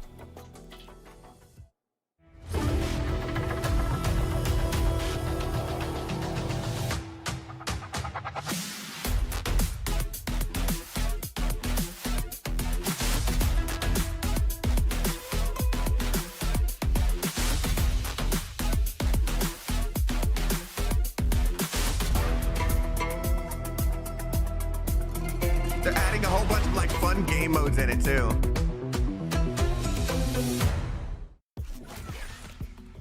未来的几个版本中管理员将踏足更多风貌各异的区域，体验到与以往不同的环境和氛围。那与此同时我们也准备了不少独特的内容形式和全新玩法，各位管理员敬请期待。目前我们正在全力推进后续内容的开发，相信到时候会给大家带来不一样的探索体验。下面再来给管理员们分享一下未来版本中的部分优化事项。在后续版本中我们将会持续优化剧情体验。在剧情对话中将可以隐藏按键提示，隐藏和自动播放呢都能够同时实现，给管理员们带来更沉浸的剧情观看体验。另外野外的工业模式也会新增连续放置功能，可以连续放置多个设备而不退出建造，那让管理员们在野外建造的体验呢也能够更加流畅。在养成方面，我们也会新增培养总览功能，管理员们可以查看干员及其佩戴的武器养成所需的全部资源，还有管理员当前已有的资源。而且这一功能不仅限于已拥有的干员，还能覆盖尚未拥有的和即将推出的前瞻干员，方便管理员们更好的规划和获取养成资源。关于这次新推出的随身装置未来也会变得更加丰富。我们会继续增加附带武林地区效果的随身装置，可以在塔金集换功能中兑换。希望能让大家在探索地图的过程中更加方便，也更有趣。在战斗方面，一些战斗关卡未来在结算时呢将会显示挑战用时。喜欢挑战自我的管理员们之后就可以更加快速的了解自己的挑战情况了。以上就是我们目前正在推进的部分优化内容。除了这些之外呢，我们也会随时把管理员的反馈意见纳入到后续的规划之中。管理员的身边是否有许久未与地将号进行协议连接的伙伴呢？佩里卡似乎在主持着发往各处的特殊协议通讯，急需管理员帮助他精选需要传递的信息，号召大家与中末地干员协力探索。跟随象原型版本开启，协议邀约重归活动将同步上线，管理员们可以制作当前版本的精选内容海报并分享，邀请伙伴回归重连，并有机会获得千金玉等奖励。同样跟随版本上线 ，SK Board 将开启绝的特别勤务活动。曾在首蹲独自面对强敌的行动队长绝，现在正为他的小袍兽遗失的零食和玩具发愁。各位管理员，是时候展现你们的操作，领取千金玉和周边等奖励了。10年以来，应龙特勤队队长绝一次次以身犯险，陷阵杀敌，只为每一次挥砍与炮击都能够稍许填平那道裂隙。孤放的花倔强地独自面对风雨，以这份执念守护身后的家园。官方漫画《术士先生》孤方即将上线，敬请期待。接下来我们将带来联动方面的情报，来自远方的讯号已经接通，在即将到来的联动活动中，佩里卡将启程前往堡垒之夜的战场，以联动角色外观的形式加入。这场特别行动的更多情报将于后续在官方社媒公开，敬请期待。中末地将与 KOI 开展限时联动，活动期间前往新加坡及马来西亚指定门店购买饮品，即有机会获得限定联动周边。在泰国，我们将携手 Coco 开启限时联动，管理员们可以前往合作门店体验饮品，并获取限定特点，一起感受夏日氛围。周末地也将在印尼与 Kopitagram 展开限时合作，管理员们可以在活动期间前往指定门店参与联动，把限定回忆与珍藏周边一起带回家。与 Combine 的联动也将于欧洲开启，本次联动将推出2款联动套餐，购买可获得限定赠品。部分门店还会推出主题日活动，期待与大家线下相见。以上联动活动的详细内容将于官方社媒陆续公开，还请管理员们持续关注了。此外，1:7比例手办将迎来多款全新企划，管理员熟悉的干员们吉尔佩塔、埃尔黛拉、莱万汀将在未来以实体化造型亮相，来到管理员的身边，敬请期待。为了方便大家查看和获取相伴庆典的各类奖励，我们也进行了汇总，管理员们可以按需领取。那么本次相伴庆典前瞻特别节目就要到这里结束了。那感谢大家的观看，也再次感谢管理员们一直以来的陪伴。我们会将大家的期待认真的记在心里，持续投入到后续的打磨之中。接下来，无论是新内容的追加，还是老系统的翻新，我们都会用实际行动回应这份期待。希望每一次版本更新都能让管理员感到更加顺畅的游戏体验，在不断变化的世界中收获新的乐趣与惊喜。也希望各位管理员能够继续和我们前行，一起走过接下来的旅程。期待下一次相见的时候，继续和管理员们分享有趣的故事。我们下次见啦，拜拜，拜拜。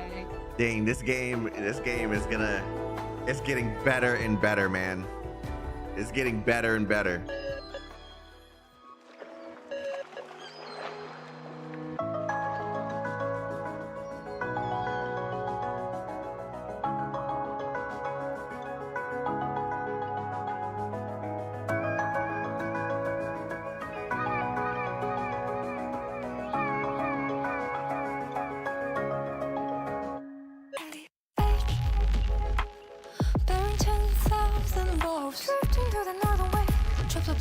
Time wash out the wave every other day.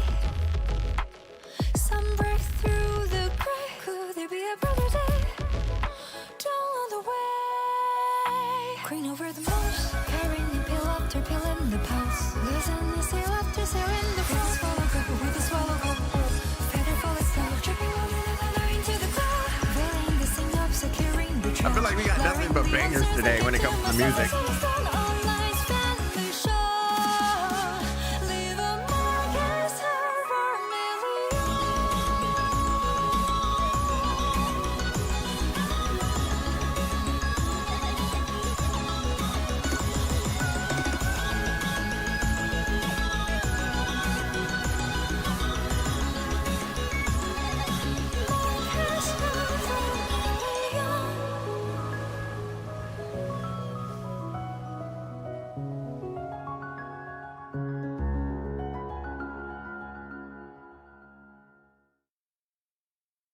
Yeah, that was a good. 再次感谢各位管理员观看相伴庆典前瞻节目，也非常感谢大家这半年来对明日方舟周末地的关注、陪伴和支持。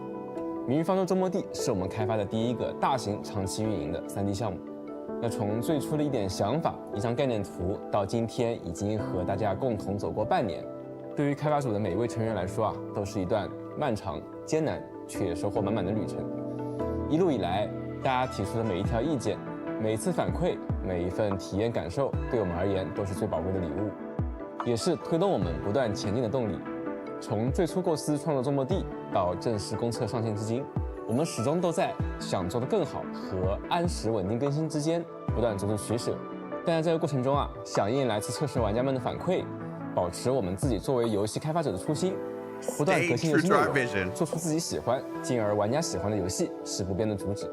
为了这个答案我们推翻过很多方案，也坚持过很多别人看起来并不轻松的决定，比如战斗系统从技术测试的时停，一直到最终成型的更快节奏的机制，也经过了多轮的重构。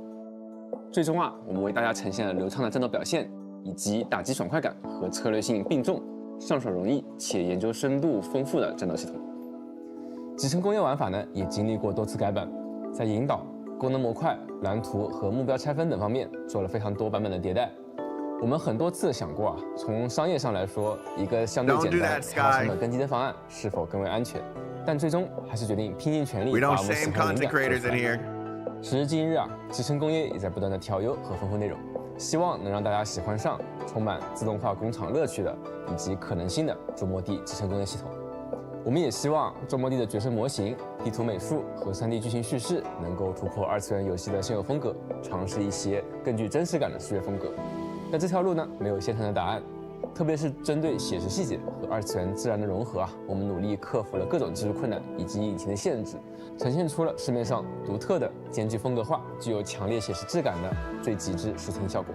作为开发者，直到公测上线之前，我们都是非常紧张和焦虑的。一方面，中末地是第一次正式面向全球玩家，我们面对的是一个未知而且更广泛的玩家群体。同时啊，我们也在制作一款没有先例的作品。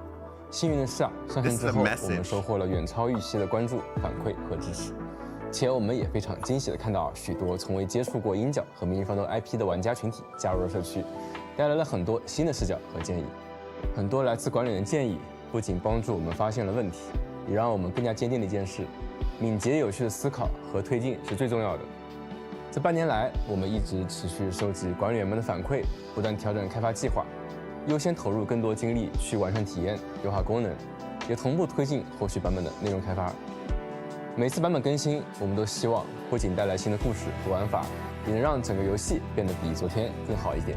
无论是春晓时里的剧情演出与场景塑造，还是危机合约等玩法上的探索，又或是即将上线的像原型版本中大型主线地图和玩法叙事结合的开发等等。我们都希望不断尝试新的表达，也不断挑战自己能够做到的上限。每当看到管理员愿意驻足于我们创造的世界，在高难玩法中一次次推导、验证，甚至打出我们自己也未曾想过的精妙解法时，我们都会觉得，作为游戏开发者，那些反复打磨、不断优化内容的日夜，都有了最好的答案。除了游戏本身我们也一直想尝试让周末地以更新的方式延伸到更多地方，无论是线下活动、漫画内容，还是更多正在筹备中的 IP 企划，我们都希望管理员们能够用不同的方式认识、走进塔维尔，也让中末地的故事拥有更多可以延续的空间。作为开发者的一大挑战，在于如何在游戏体验与创意上，以及持续优化上，不断为我们玩家带去值得期待的惊喜。随着武林的危机暂告一段落，一段新的旅程也即将开始。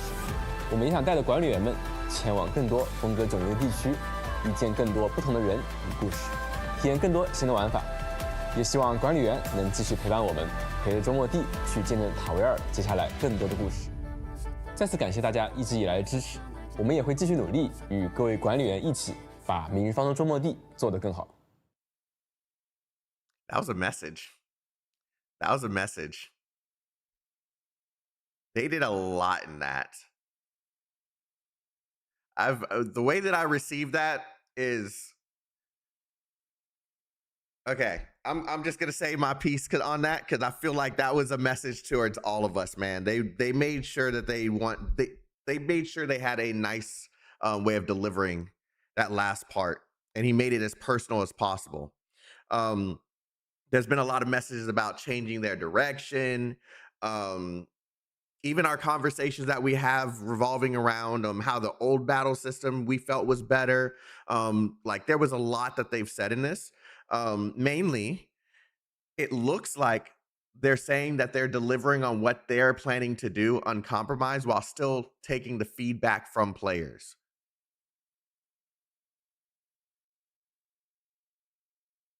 So it looks like a lot of the conversations we have as far as what are they doing? Why aren't they doing this? Why aren't we doing that? This is all part of their plan from the looks of it. Or at least that's how they're framing it, right? They want us to continue having conversation about how to make the game how to help the game get better, but they don't want us harping on old stuff like the technical test. They're happy with the combat system the way it is. They're happy with the direction of the game, and they're prepared to keep on working on the game as it moves forward. So I felt like that was a direct message to everybody, including myself. Just making sure that we're still focused on making sure that the game that they've delivered, not the game that we played in the past, but the game that they've already shipped, and how they can keep on making that game better. So, you know what? I respect it. I respect it. They want feedback, but they don't want us harping on the old shit. The old shit's gone. Received. Received.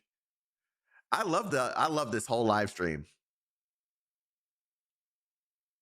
I love this whole live stream. What do you guys think? If you were to give it a rating, what was it? Why aren't they do that though? Okay, Comey, no idea what you're talking about. High mouth out of 10. Solid 9, 15 out of 10. 8, 9, 0 no sui. Oh no, there was a lot of it, just not playable. There was a lot of her in there. What do you mean? Were you blind? Come on, Magia. Suitman, 10 out of 10. 8.5, 10, 8. I missed a lot, but 7. Unplayable Sui out of 10. They locked in, bro. Okay, so first off, I want to talk about that first delivery, bro. I remember saying, and sorry, this is going to be a moment of I told you so. I have no choice. It's baked into me, man. I told you, as they continue to advance in the battle system, eventually when we got new characters, we're going to see them get new skills that we can obtain. Instead of just having one set of skills, now some characters are even getting skills that you can select before using them in combat. We're not locked onto the we're not locked onto the four skills that we initially had. What I think is happening, right, is I think I'm gonna just let this run in the background while I do this.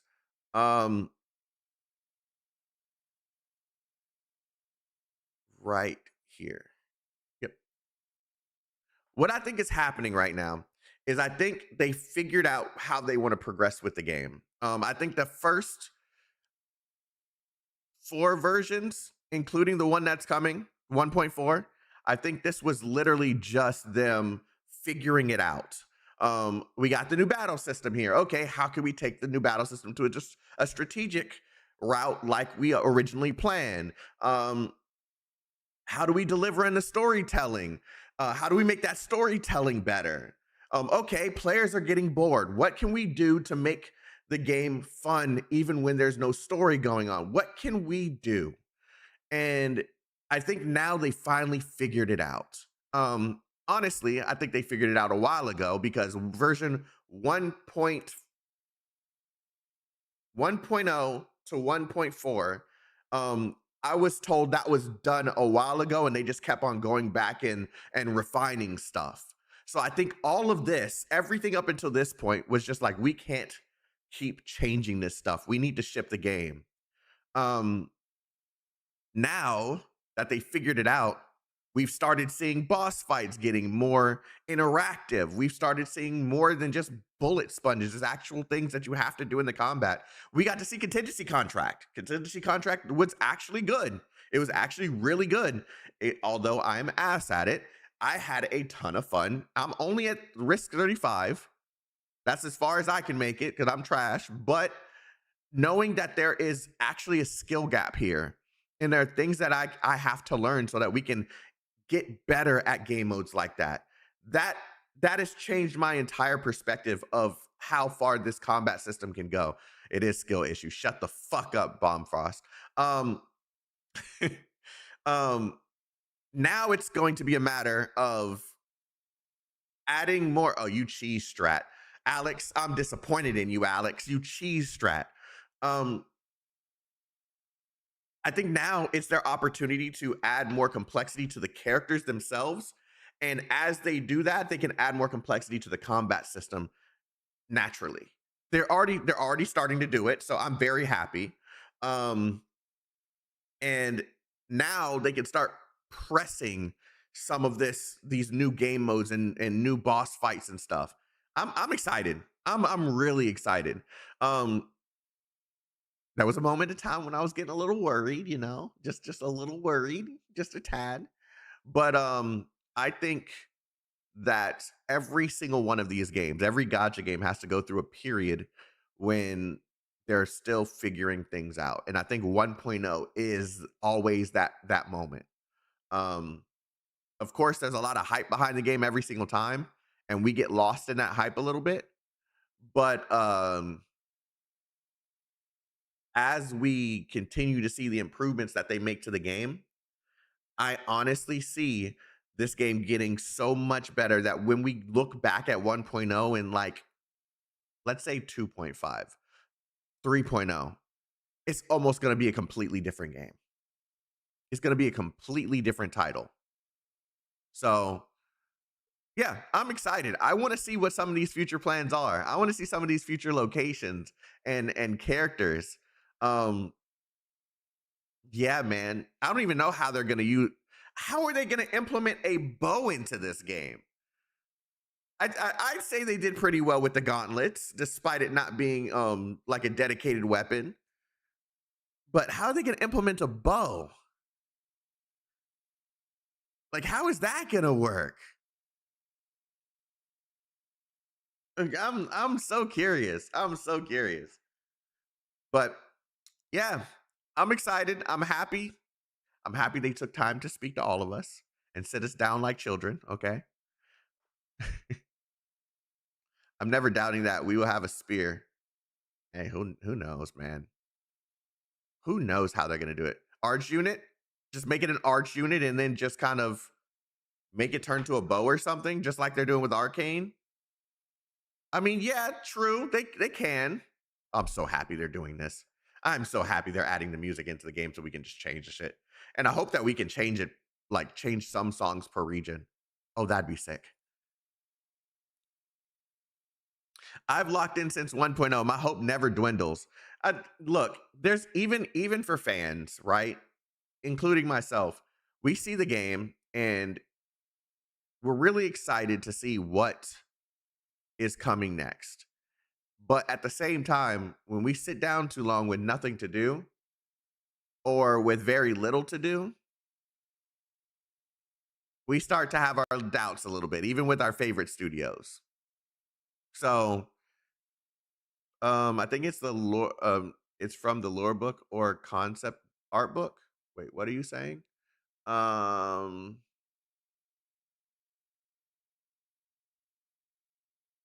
you're talking to someone else. Okay, got it. Hey, tag the person. Mofo. Don't get slick with me. Sorry, Comey. Don't yell at me. Foo. Shut up.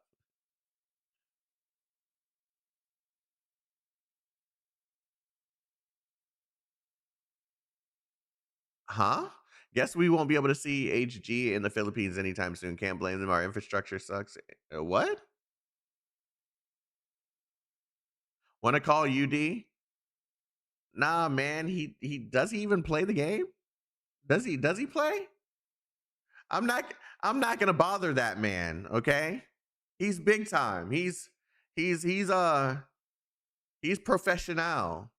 I'm a little side. I'm content creator on the side.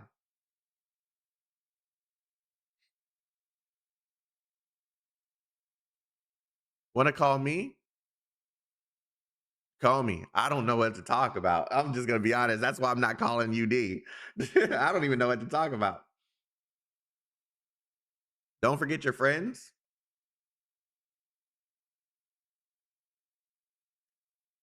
I hate you guys. Comey is lonely. I know some stuff. Okay, I'm gonna entertain you for a minute. All right, I'm gonna give you a minute. I'm gonna give you a minute, Comey. The moment you start lecturing me, I'm hanging up. Okay? Oh, I meant we could have done it in the mod call, but that's fine. Look at her already lecturing me. No, I called her and she's still not happy. I'm never happy. Fuck you want. Worst live stream ever. There's some cool stuff in here. They actually might be implying what the next area is, even. There's neat stuff, bro. My guy. Wait. What are you My talking home about? dog.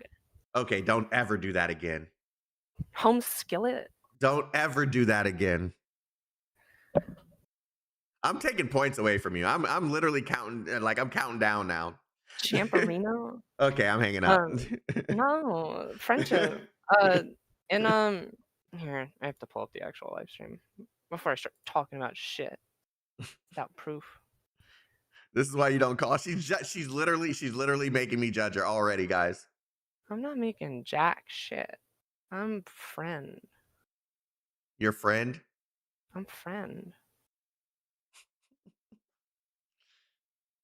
All right. I'm So friend what did you see in here that got your attention? And suddenly, hold on. Welcome to Enfield, Comey. I know you weren't interested before, but it looks like you're interested now because all I've been seeing for the last week is you on Enfield. No, all week. Literally on the side under your name, Arknights Endfield. All week. Where do they show they showed concept art. Yeah, at the end. There's other stuff as well, but I want to try and find that because that one is pretty.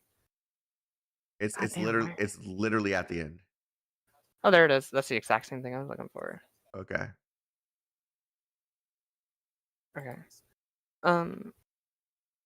So they mention a bunch during Wuling. This is character quest, or not character quest stuff, but there's a side quest where you meet a character named Martina. She talks about how she's from La Fantoma, which is mentioned several times in her quest. It ends with her talking about how she owns a museum and we should meet her there. The new idol girl is apparently an idol from La Fantoma, which is already something there.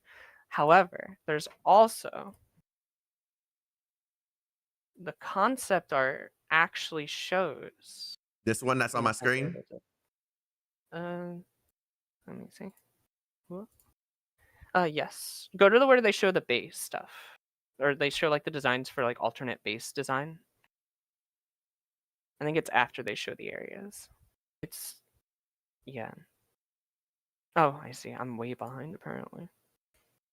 Are you talking about these? Yeah, that design is specifically. I mean, there's a chance I'm wrong, but it's very close. That is designs that they use for the Golden Age, which is a specifically Iberian thing, which is what La Fantoma is a descendant of. So there is very high chance with also one of the weapons they added is called the Golden Age, which I don't think I have to tell you about that one. You've heard that song well enough. Yes, that is very Iberian, Igerian stuff. Golden Angel return again. Yeah. So there's a chance it's just coincidence, but this is like 4 or 5 things already that are all specifically Iberian to La Fantomian. So I don't know, champ. They do show that ice area and they talk about a frozen forest, so there's a chance that the whole Typhon thing. I'm sure you recognize Typhon. Yeah, I recognized her. I was seeing the chat say her name and I was like, they're coping. And then the moment they showed the bow, I was like, oh. So there's a chance that's the next area instead, because they do show that icy area with the giant orb thing. But I don't know, man. There's a lot of La Fantoma stuff, especially even just in Wuling that's already in the game with, as I said, Martina. So there's a chance I'm wrong, but they're really, really hinting at least that area more than they've hinted at any other area. I feel like. Especially with like lore tidbits and droplets. I don't think they're gonna go all the way to 1.9. I think they're showing this already because it's probably gonna be like 1.6, 1.7.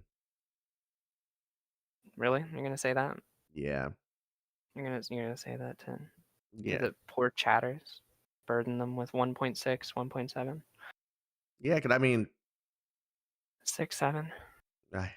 Okay. I wasn't even thinking about it. You know what? Shut up, I'm hanging up. I mean, there's a chance we don't go to La Fantoma. I just wouldn't be shocked personally, because at least with like the hints, because Seska's only had Camille, and there's several other areas we haven't really gotten to. But There's a chance I'm wrong. Who knows? There's also a lot of spirituality stuff in here too.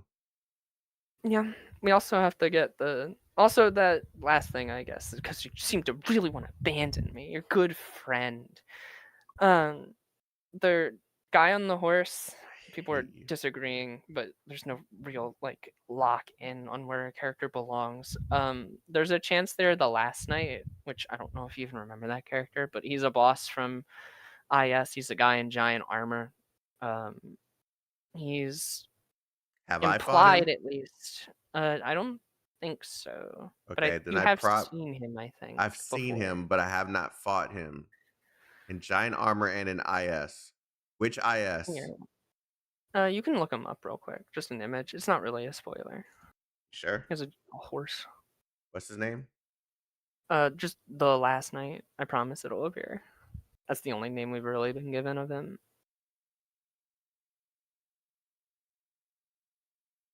Bro, right here? Yeah, that guy.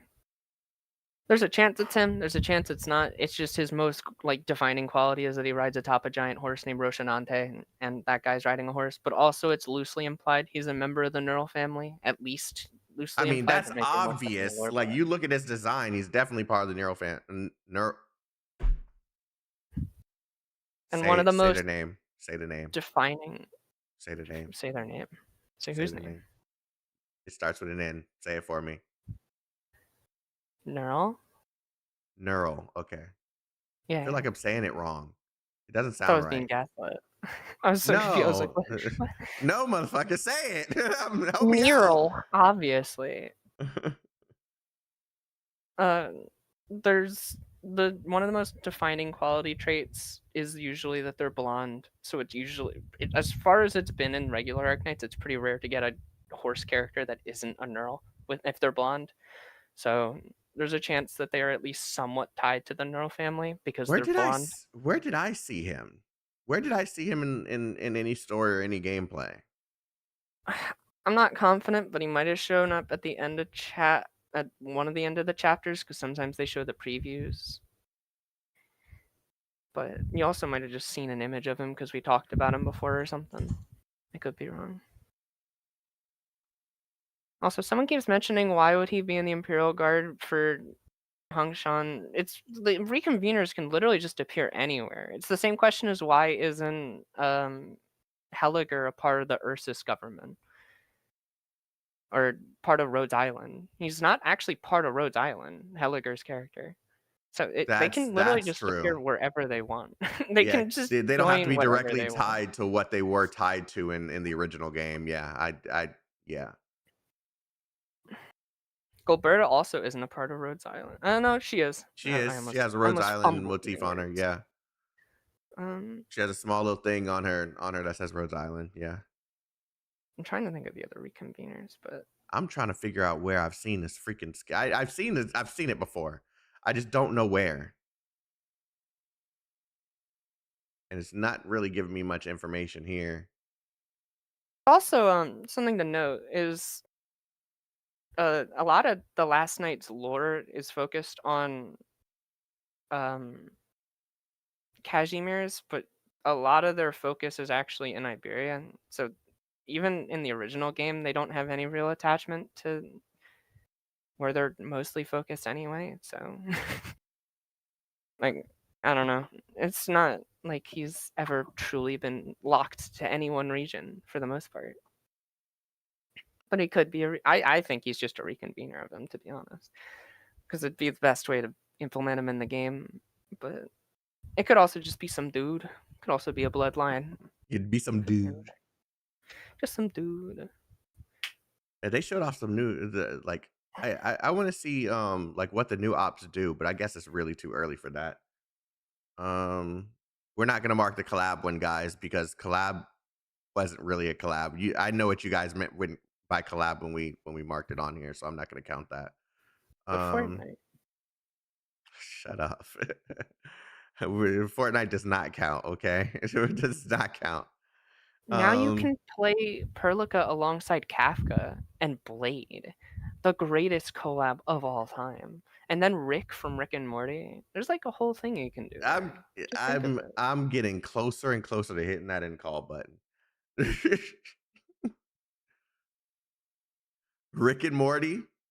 That's a reason for me to download Fortnite. 100 gigs on my computer.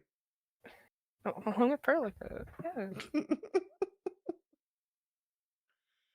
She said, along with Perlica. We do need low rarity units. They haven't really given us any. They haven't done any Lone Trail stuff, no module system. Ship updates, I guess we could count ship updates. We got new QOL. So, hey, bingo. We did get one bingo. Oh, there's also fake ads. No, those weren't fake. Those that literally contributed directly to something in the game. Fake ad would be like, here's this new tea. It's literally just a healing item in the fucking game. Like, yeah. Even if we did fake ads, it's still not a bingo. But yeah.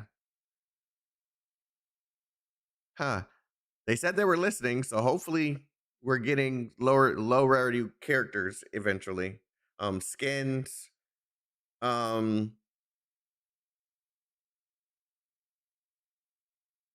Roguelike permanent mode. Tower defense mode changes.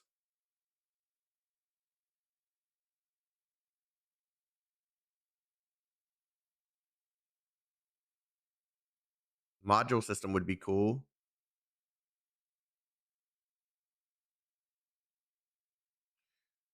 Yo, I'm kind of hyped about the way that they're taking the skill system. I definitely called her having 2 forms, which makes me proud of myself. And she's 2 elements, which I also called. I'm just so impressed with myself. I'm so cool. I'm humble. Yeah, you're very humble. Absolutely humble. It does make me wonder how kits will go forward, though, because it feels like a very big change to make so early on in the game. I think, in my opinion, this is why I said I think that they were figuring it out, because even in the technical test they had multiple, like, you could switch between some of the skills, but only for like the Inman, I think. For them to add that now shows that was a conscious decision to try and add some diversity to the combat system. I just hope they don't start to outscale the current units too much. Only because it's such a, like, this feels more like a 1-year anniversary kind of thing, because it just seems so big. But I'm expecting if for a 1-year anniversary type gig, it's probably going to be a much bigger type of reveal than this. Like, this was still a normal live stream. They just had some extra hype moments in it. Like, I'm expecting for like a full-on live stream, we're going to a new region, maybe a new weapon type, like a reveal from the original game, a real collab, like stuff like that. Well, I mean, at least mechanically. The mechanics of the game are feeling like they're changing. Yeah, it is a big change to the mechanics of the game. But that's, once again, it's only like one character too. Like, they went and did what they did for Rossi, and we haven't seen that for another character. So maybe it's just a thing for her. I mean, we'll just have to see. Do you think upgrading, will she have multiple skills to upgrade for both versions, or do you think it'll just be, upgrade skill 1 for the one form and it does it for both?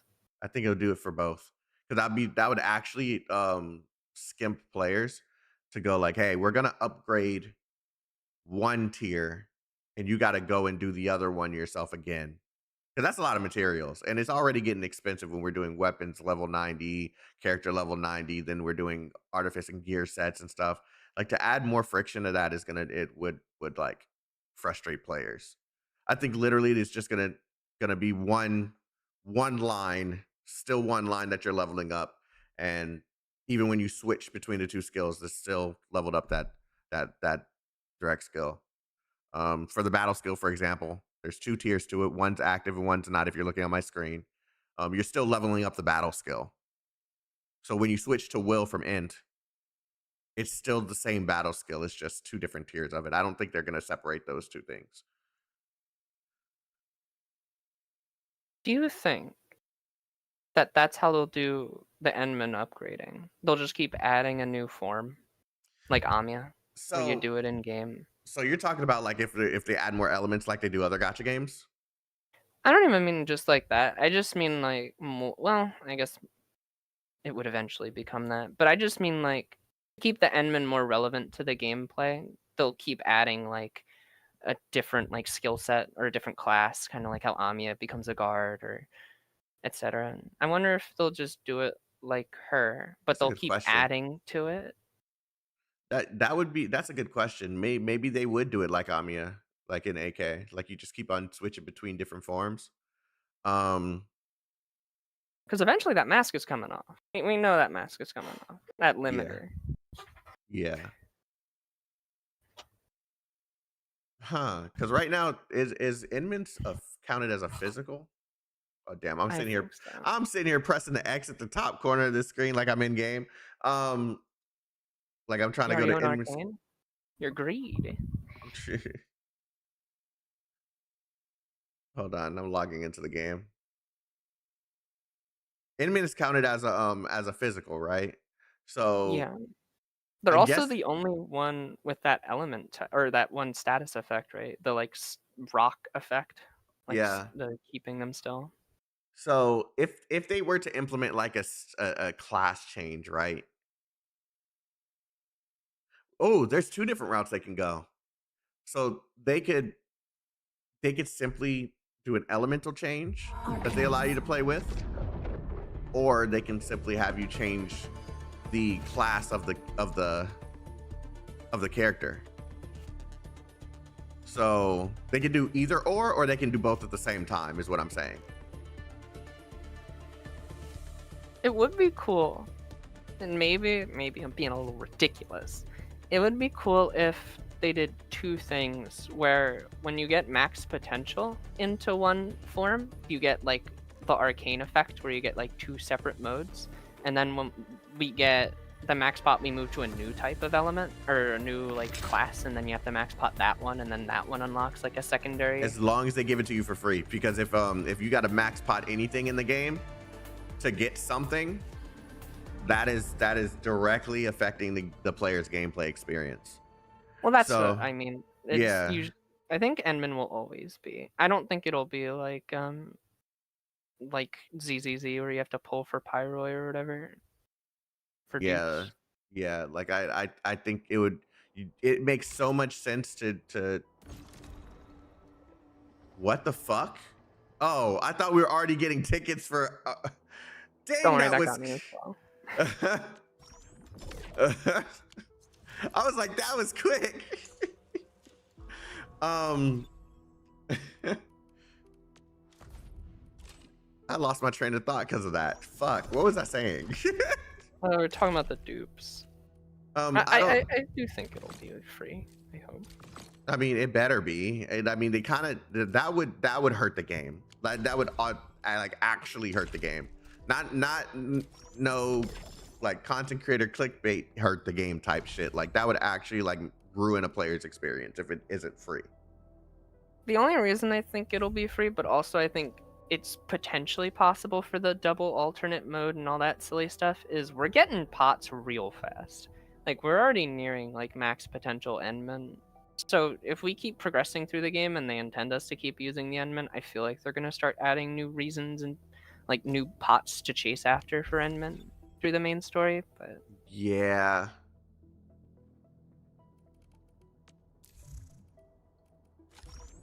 Like there has to be some incentive to keep. I mean, the incentive's that the Endman's fun and they're physical and they run well on basically every team. But I feel like there will be more incentive because there has to be something you get from the main story that like benefits the over. Unless it's just like a new welfare unit or something.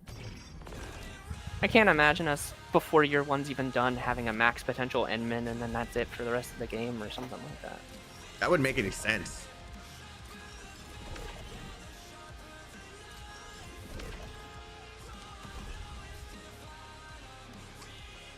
I just wanted to show you guys this, that I did get to at least 35. I didn't hit 40, but I did get at least to 35 before this is over. We got 5 days still, so I might do like a day of just more of this. Oh, you still have contract missions to do too for the special stuff. Yeah, I'm doing those on the side. I haven't been doing them on stream. They've been relatively easy, even the ones that I think are going to be hard because it's just a few. Yeah. 35 is still 35, boss. Is still impressive. I guess. It bothers me because I thought I was going to at least be able to get 40. But yeah. I never noticed how thick Arcane is. Just look at her in that fucking shot. Her thighs and hips. I'm like, god damn. I'm half listening to you just staring at her. Hey, that's all you? You trying to holler at that? Listen, I'm really excited for Arcane. I'm sad. I'm not sad that she's as strong as she seems, but I'm pretty happy. I don't feel bad that I missed Fang Yi, to be honest. She seems way too strong to be honest. So I'm gonna be honest with you. She's strong, but in my opinion, she's too fucking slow. Like she's one of those characters that you have to build up all of these stacks in order to use her efficiently. There is a way to build the stacks fast, but it's just her movement and stuff. It just, I don't know. It just doesn't resonate with me. She's a bit slower than I. Have I seen the? Yes, I did, Renegade. You know what? I was thinking you were in here earlier because I thought I saw your name. Hold on, Comey. Yes, I did see him, and we were talking about him being a neuro earlier. Or at least we think. There it is. Dude. This dude right here. I'm curious to see how they tackle this if he is a neural. That black horse isn't beating any allegations. Yeah, Comey. Okay. Yeah, I think you're right then. The horse is actually the same color as Roshinante, I think. Because if you look behind your, like near your head on your shoulder, it looks purplish, like purplish black, which is the same color as it is purplish Roshinante. Black. I have a big monitor. It is purplish black. There's black with a little bit of purple like coloring in there. Like, so they did put a purplish like color in there. So yeah, it really could. And that's probably why they're cutting it off too. They're probably doing that on purpose. They do show him walking on the horse, don't they? Can you find that? I guess I could. Did they? They showed like the 3D animation of all their previews, didn't they?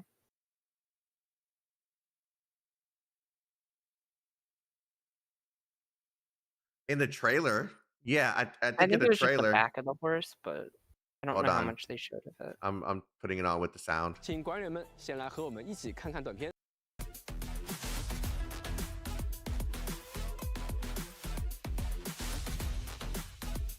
Is it this one?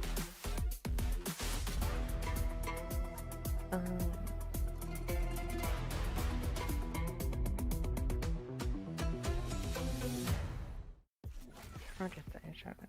未来的几个版本中啊，管理员 I 将 swear 探 they 索 did 更 at 多风貌 least. 各异的区域，体验到与 I didn't 以往 see 不同的环境 him. 和氛围。 I saw 由于此次 我们也准 Typhon. 备 I 了不少 didn't 独特的 see 内容形式和全新玩法， and the Sui 各位管 sibling. 理员敬请期待。目前我们正在全力推进后续内容的开发，相信到 Like, 时候 where did they 会给大 show 家带来 him? 不一样的探索体 Oh, ，They here验。 it did is. show it for a bit? 106.21. 106.21. Yeah. I'll just watch it on yours now, just because I know you're gonna look at it anyway. I wish it was 106. Oh no, I mean an hour 20. Oh no, your thing's backwards. Oh, yours, yeah, your thing's backwards, I think. Yeah, I hate this. I hate YouTube so much.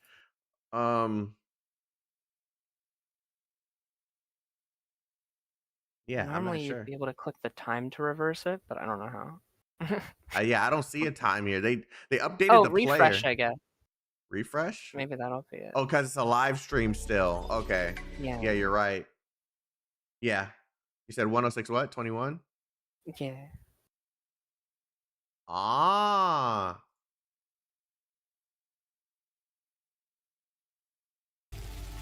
A light pierced the night. He has since remembered the sight. I'm pretty sure he's on the horse. I didn't watch longer than that. Yeah, Okay. I got it.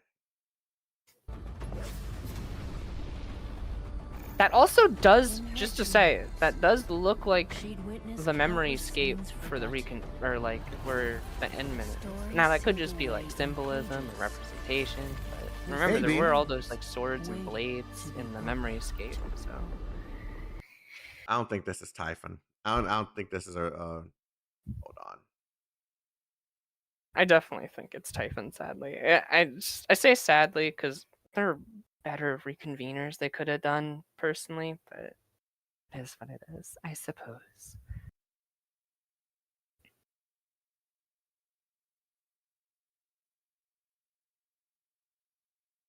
Looking at her again, she does look like a little kid, kinda.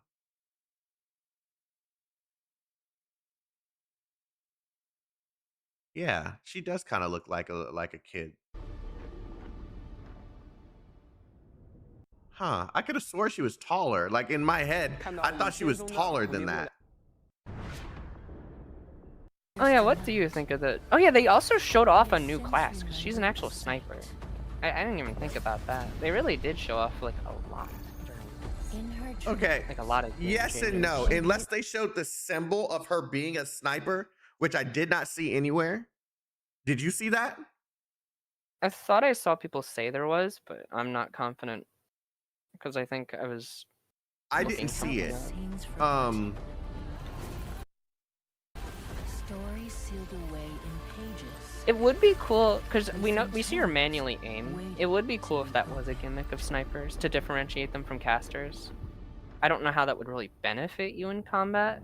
That could be a good or a bad thing though, because like if there's a manual aim, that means the whole play style is going to be drastically different. And with the combat system being so action RPG-ish and really fast, people would just throw those characters onto to AI and just let them play that way.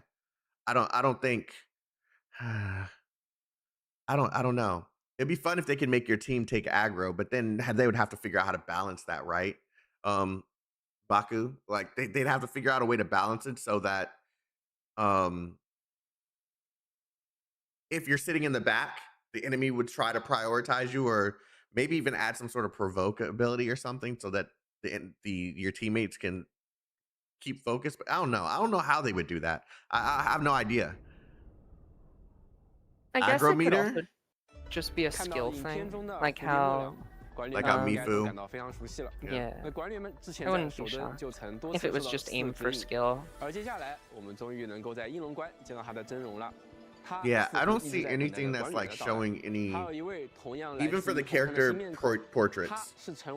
They show her, they might show it when they're actually like using her. But I don't. Wait, I know where they could have seen it. Hold on. There was a button in the menu and they showed they covered it up. Oh, there's an actual event based around her. I guess I missed that too. So no, I thought she would have been here, but no, she's not here. Wait, you know why she would have to be a sniper? Why? Because casters can't use that weapon. They have the arts unit. It would mess with their animations. Her weapon is clearly the bow, at least. I don't think that's a reason to solidify it. They've like, for example, right? Feng Yi is clearly a great sword user, but she uses magic like a caster. Like I don't think but she doesn't seem to have an arts unit during the showcase. I could be wrong. I just like, unless it really is just a skill. But yeah, that's what I was saying. It could be Mifu like a Mifu like case. I don't think that there's anything locking them down to any kind of like weapon or skill set. Like they can literally do whatever the fuck they want from the looks of it, right? I just know at the very least, if that does end up being the weapon, then it has to at least be a new class. Only because I can't see that. If they add sniper, we get Wisadel. Oh, they added a new short or a new EP. Sorry. Do you think the guy's gonna ride the horse in the gameplay? Maybe. It could be how he dashes. Could you imagine we get an open field area and he's just able to fucking zoom? That'd be cool. People would complain about that being unfair, but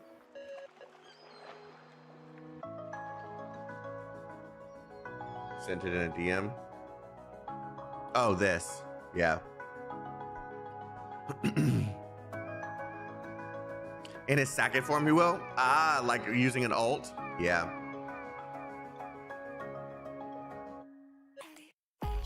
at the very least, I hope it's like an alt thing where during his entire ult duration, he's just on the horse and you can fucking zip around.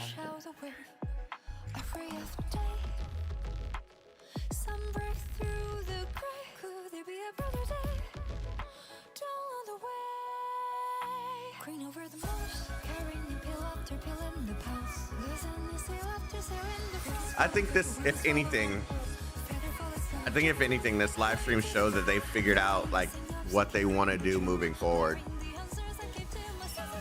Like they have like a solid idea of where they want to take the combat system, where they want to take the gameplay. Like it looks like they want to do a little bit more fun stuff because they're adding a lot of fun stuff here too. Also, something we talked about in private kind of happened, just not in the way we talked about it. Remember we talked about the ice area and how you might need heat sources or specific craftable items in order to explore? They did that with the gas. So they might actually do that with an ice area, where like the entire area is just completely, and it just gets progressively colder. That's how they do new areas and the reason to keep crafting. So it's not just one and done. So you're literally going through maybe adding some of the building, the factory assets heats up specific parts of the area, like zip lines and shit. We thought it might not happen just because it would force people to interact with the base maybe too much, but they clearly don't care anymore with the gas area. They shouldn't give a fuck about the people complaining about the factory. Like the way that I see it is like the people complaining about what the game is shouldn't be playing the game. It's like I think that's awesome to do during the 0.6 or the 0.6, the half-year anniversary, because that'll really sift out even more people. So because now they're gonna have to build that material in order to get through the haze if they want to progress through the story. So. Yeah, I'm surprised you're saying this because you didn't like the factory stuff. You didn't, at least you. That's how I perceived what you were saying. Woolings. I don't hate Woolings either. It's just it's way too like spidery of a web in terms of how it's like structured. I'm gonna like lock in during whatever the next area is because I'm hoping it starts from the very beginning again, like how Wooling's almost completely different than Valley 4. Well, do you still feel the same way then? Because I mean, judging from your like how much you've been playing the game and everything, like you were kind of with Endfield before. I loved putting together Valley 4s. As I said, it's mostly just life stuff, just real life stuff getting in the way of this game.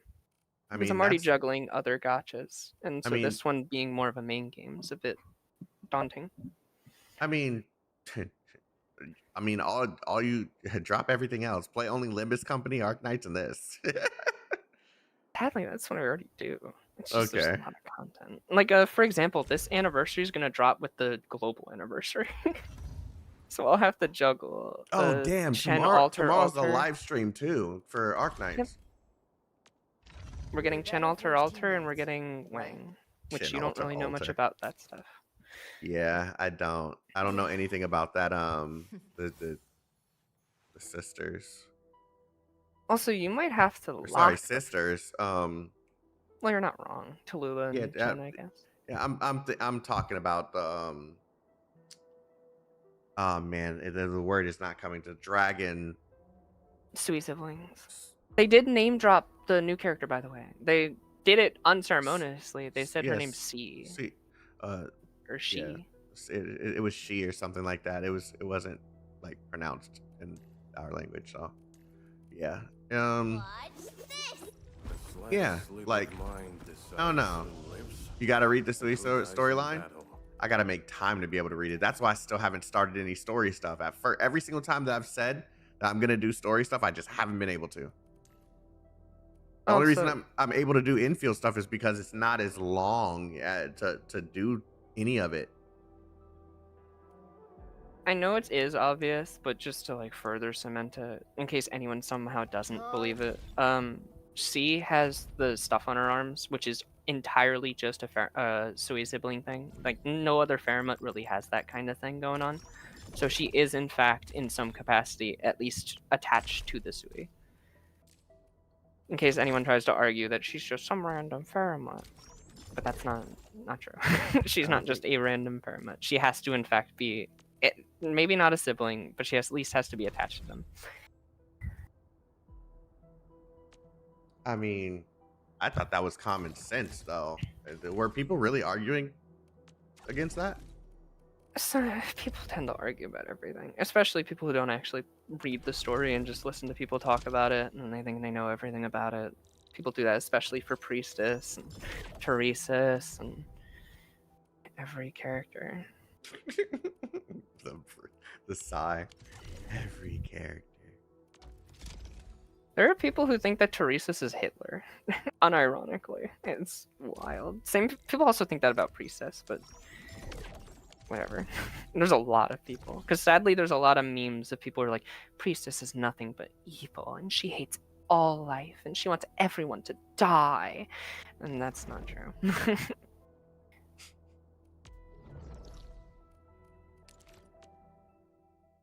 Look at that factory, Jesus, Brute. What? Don't say it like it's a bad thing. I know I'm not Kaio, but fuck, dude.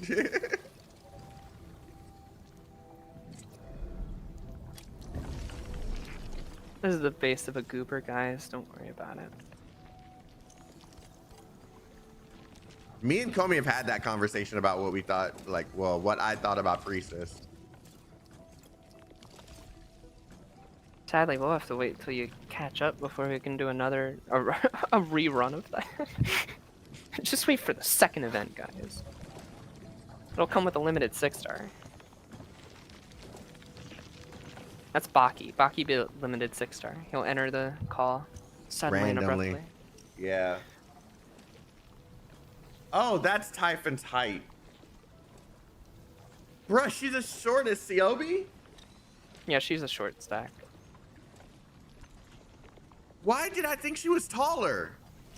She looks taller to me. You must have got this information from her, like, her bio. Coulson's taller than her? That's crazy.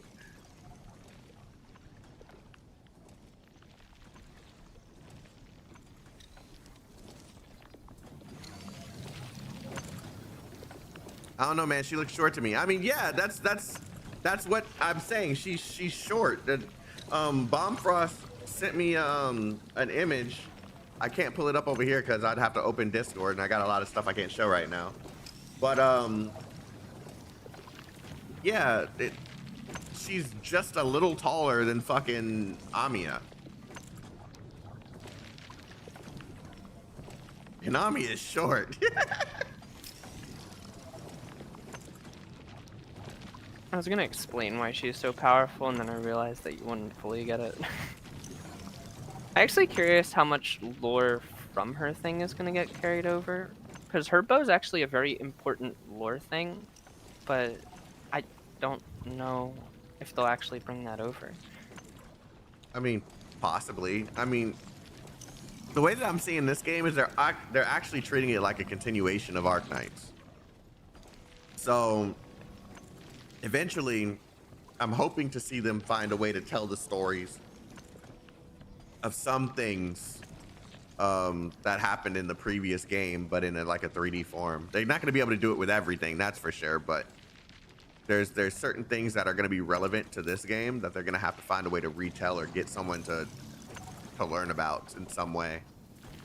It's the cost of making the previous game a part of this new one. Without being too complicated, her bow is used to kill a lot of demons, and if you're The demons subjected in the to north? demons long, and yeah, I think I know about that. Okay. if you subject even an item to like the vicinity of demons enough, it'll eventually become corrupted. So her weapon has like essentially elements of that power inside of it, which helps her kill them even better. That's why I'm like, I don't know if they'll fully translate that over, because like the bow itself is essentially a corrupted weapon. It's like, it might just be ether if they dive into that, which could be really cool lore. That would be cool. Yeah, it was ether all this time, but yeah, that would be cool. Imagine she's the first ether damage character. That would be, you know what? I'd welcome it. I'd welcome that. Why am I doing it individually?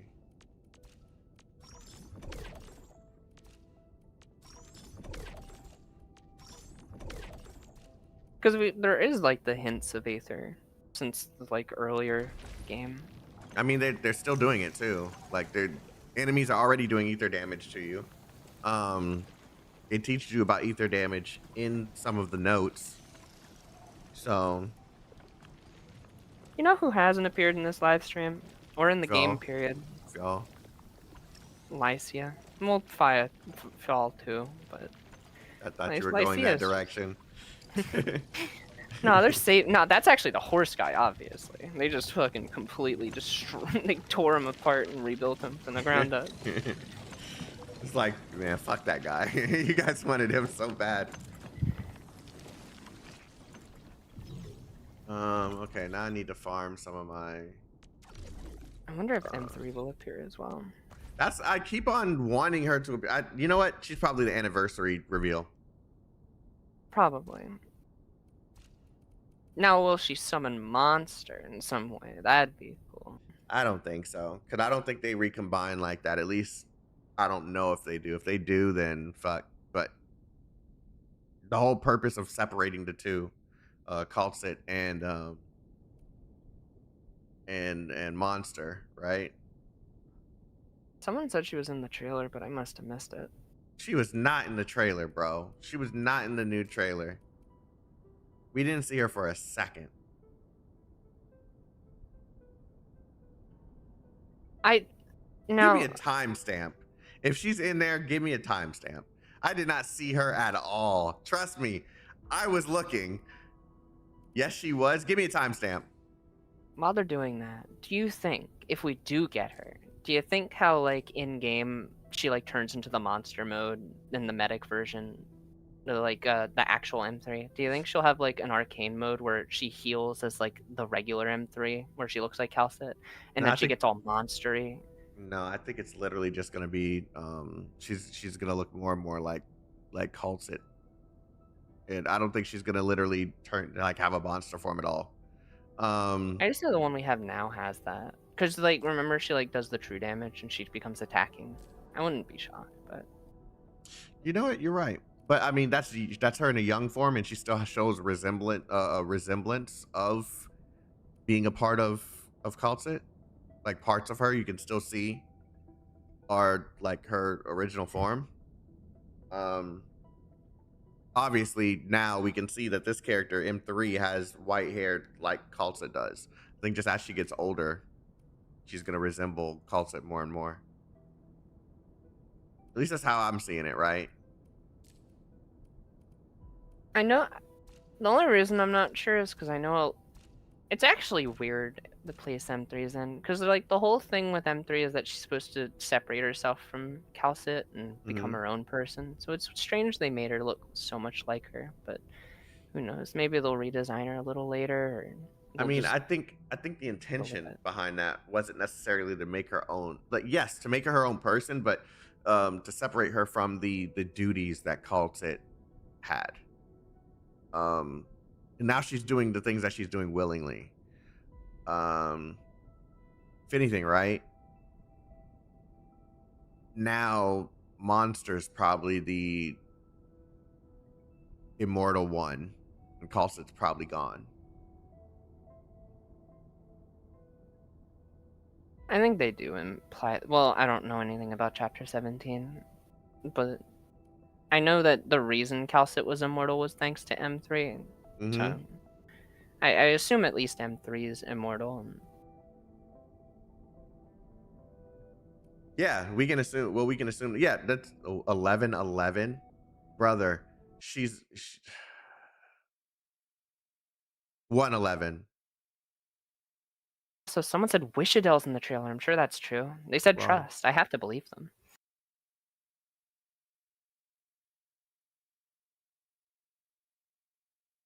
They said it's not her full face for M3.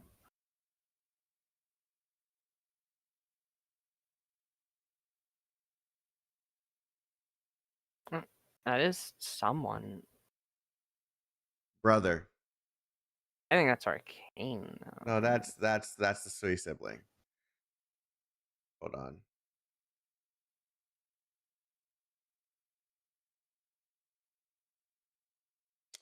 How can I get a better right here?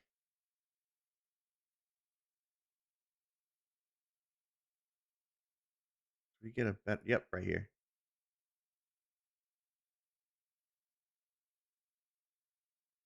Oh no, that is her.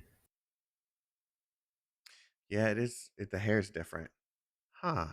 Here's an image of her. Yeah, the hair's different. What the fuck? Why, though? It's very odd that she's just kind of thrown in there. Memory has left you, but you shall witness and choose, is the line when they show her. That's not foreboding. I thought that was her because of the neck piece. Okay, you were right. Shut the fuck up, okay? Enderlord, fuck you.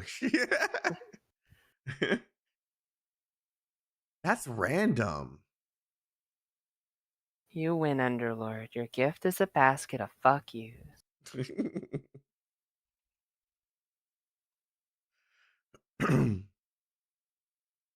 Yeah, that's her. That's her neck piece. I will say it is jarring that she's just kind of thrown in there. That's random. That's really, really random.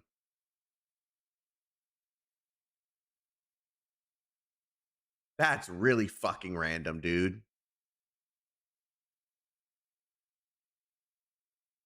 I should ban Enderlord for like time him out for like 30 seconds or something as a reward for being right.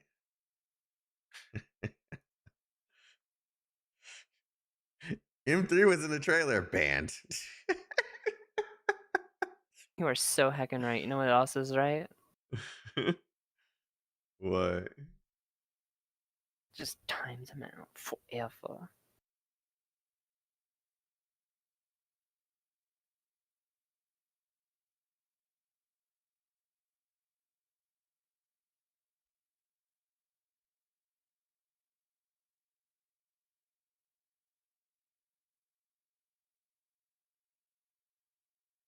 I was gonna say, be careful on Twitter. You don't want us to see what questionable content. I know what I'm doing, and there's nothing questionable on mine. It's just motherfuckers retweeting shit.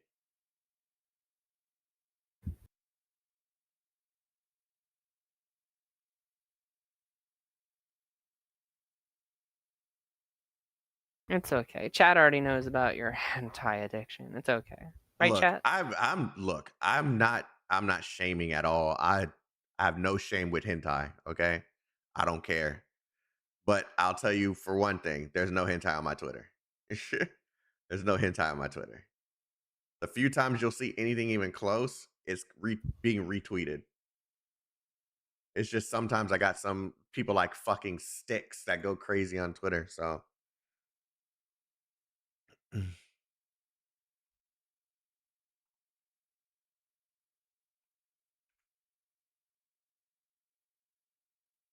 Oh yeah, I'm sure I don't have to say this, but apparently, allegedly, I don't know how true it is, and I really hope it's wrong because it'd be fucking ridiculous. They're But adding apparently, a cloud version of. Keep going. I'm listening.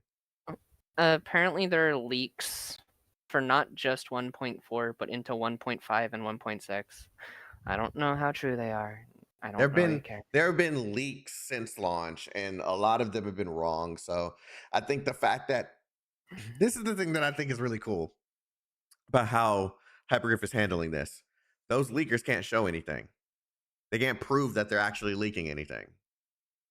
Because the moment they do, Hypergriff is on that neck. I So love how hypercritical they are of leaks. It's so common in the gacha space, especially that it's just so good that they just immediately destroy anyone who tries. I'm okay with them dropping a whole bunch of text that we can't confirm. That doesn't bother me in the least. It's when you start showing shit, because let's just be real. When people leak stuff, it's an attention grabber. It's so that you can drive traffic to your channels faster. So them completely smiting anyone that has any kind of relation to leaks is literally top tier. Like they're doing the right thing. Wait, what? It's just so nice to not be in the Genshin situation where you just know everything ahead of time. I It's hate just so that. nice. I hated that. I hated it when I was making Genshin content. I hate it now. I don't want to see anything related. Yeah, I don't want to see anything related to like future content. It's cool when it's officially dropped, but or even the Woowa method, right? Like how they like show stuff early intentionally on the page, and maybe even give some stuff to publications to show off. That's cool. I don't want to see anyone unofficial dropping some shit and doing it just so they can pull all the viewership over to them. That's corny to me. Oh yeah, they didn't. I mean, they talked about the story, but I Wonder feel what like they else. didn't spoil it like they They did didn't. Yeah, before. they didn't spoil anything. That was the best part of the. That was fantastic, because the things that they did tell you was like so like we ain't gonna understand none of the shit they saying. It's not like they're going, hey, the entire group went to go destroy this being that ended up channeling all the ether, and the like. They didn't do that. Just kind of gave you little hinted shit the entire time. Oh, that's cute. That I does. didn't realize. I didn't realize they put. That's from an anime. I don't remember what that's fucking from. It is really cute, at least. Yeah, it's cute. I do want to say, Global just got their first ever Minos event, and that boss guy is very clearly Minos themed in the same way that fuck, I forget his name.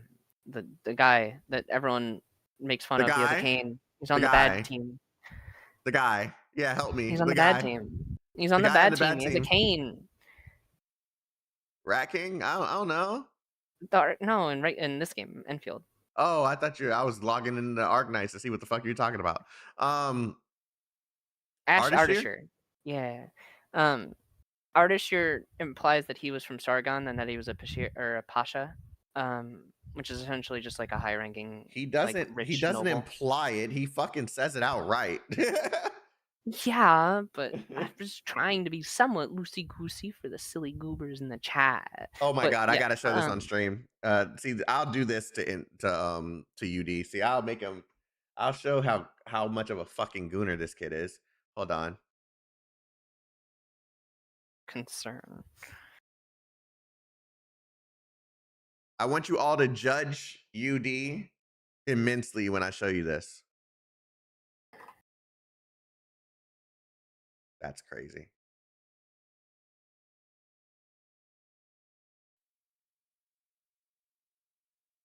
Judge UD immensely. All right.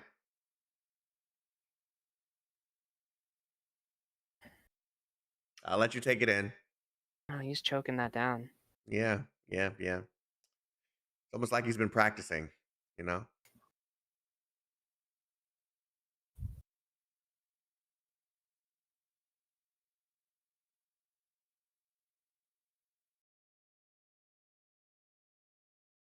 I do kind of find it funny that that one's the most goonery of the pictures, and then I'm pretty sure the other two were actually pretty tame. They were mostly focused on her being cute instead of sexy. I find that kind of funny. I think The it's more fine to potentials have. you get, the less hot.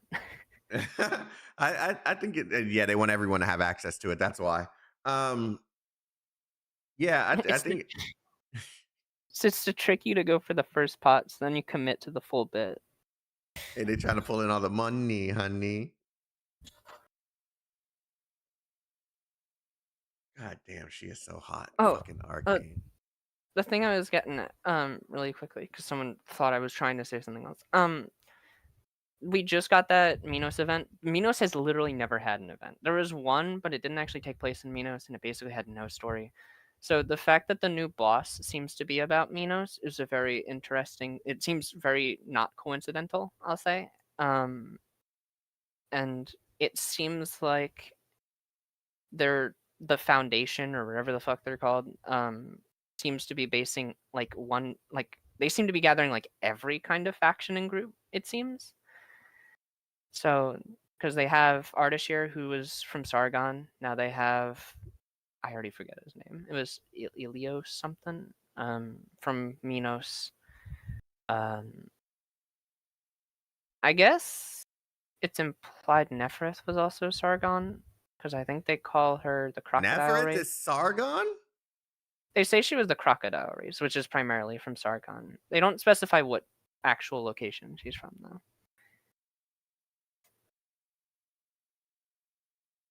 Huh. Okay. But Minos and Sargon have a lot of history, so there could be something there. It could just be coincidence, but they are also relatively near the Yeah, same location. she's Archosaurus. Archosaurus. That's a weird ass name. Archosaurus. So there's oh, by the way, something to specify, and maybe there's a connection here. The gate that was destroyed that isn't the one in the north, is coincidentally near Sargon. Also, yeah. The gate? There were two gates on Terra. There was one in the south, and there was one in the north. The north one is the one that was still active. The south one has lore in IS-4.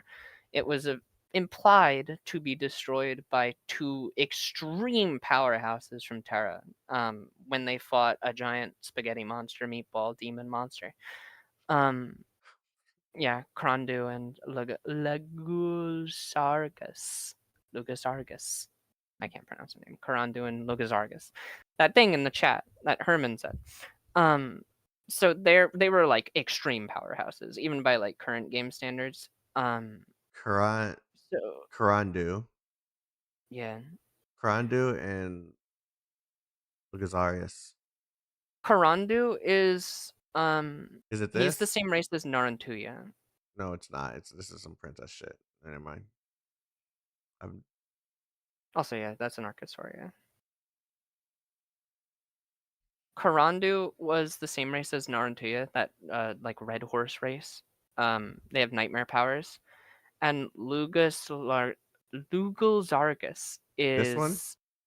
Yes, that guy. I've seen him in game before. Oh no, you're thinking of from Neural event. Yes. Tola. He's the same. He believes in that like faction that used to exist. They stopped existing. The Lugusargus, he is actually that Oh, there's an actual picture of the. Oh, so yeah. I'm not gonna read anything. I just wanted to see it. That's them fighting at the gate, by the way. They look like some top tier generals. The guy on the left is actually same race as Siege, I think. I hope I'm not wrong there. Boxing match ass picture. They fight, and they literally fought so hard that they like burned the entire like the reason we never go south in the game is because it's literally described as a hotland that's just perpetually burning, and it's just essentially just a flat lay of land because they fought so hard that it blew everything up. So they essentially destroyed an entire section of the world.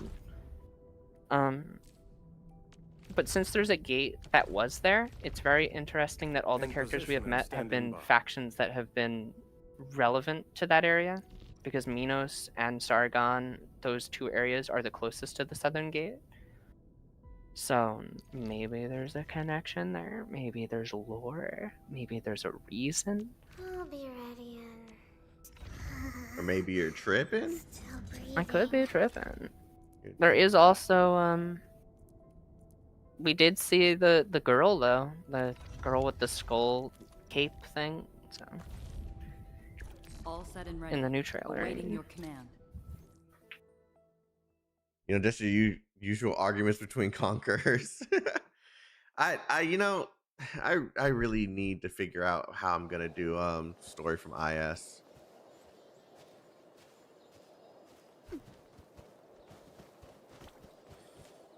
I hope you know their fight changes because they were mid fighting each other because they describe it as like two brothers who just fucking love the like blood of war, and they just fought each other for the love of it. And during one of their battles, the giant demon came out of the portal and they just went, oh hell yeah, and they both turned towards it and fought it together. He just kind of walked in on their fight by accident, unintentionally, and they just focused their fight onto him instead, which led to the giant battle that destroyed the Hotland, which is pretty funny. Third party ruining a brother's brotherhood. Not brothers brothering. Brothers brothering all over the place.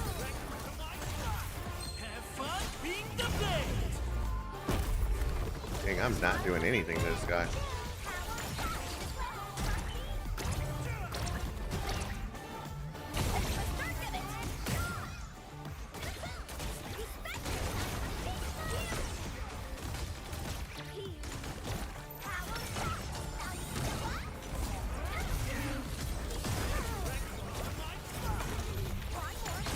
And they also imply that he got bored, Herman, which is why him and Lucas Lagus,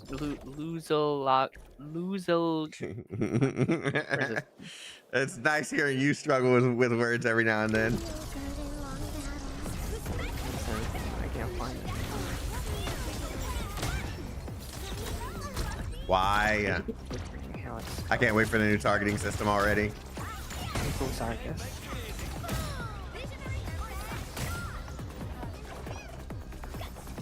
Because they imply Lugal Zargus and Krondu were essentially just extremely bored. Like they had reached such a peak of, it was like One Punch Man. They both had reached such a peak of power that no one really competed with them. And as conquerors, that bored the hell out of them. They both just went to the Hotlands and decided to just say, we're just gonna fight until one of us dies. And so they just started essentially beating each other up, like in Jujutsu Kaisen. And they're like, oh, we're out of powers, but not out of options. Started punching each other. Yeah, I'd like to read some of that story. Sargus. Like I'm already thinking about how my work today. You still have Laterano. Yep, I don't remember you until the end of the night.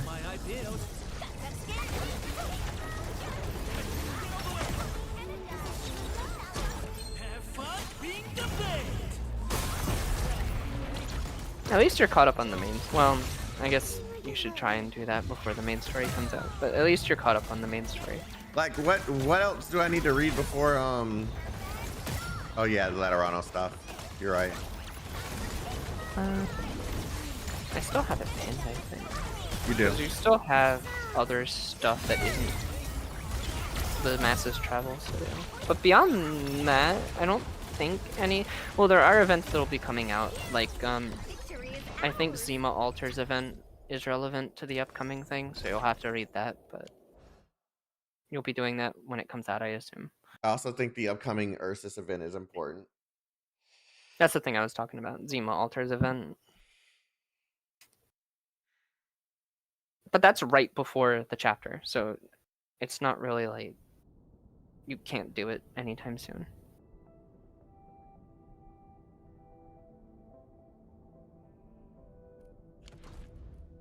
Ah, man. I'm already exhausted from being so like excited. I can't wait, bro. I can't wait. When did it say the new version comes out? Chat? 5 days from now. If you need 1.4. So the 15th? Yeah. Wednesday. Sadly, I'm working Wednesday.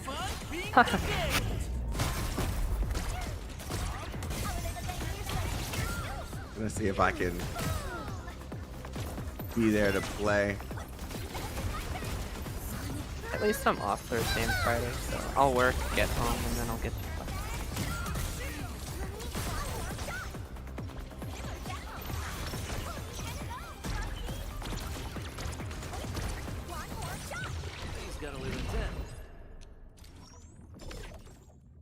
Chaotic, I don't think anyone's asked you this question, but I'll ask for the chat. Oh no.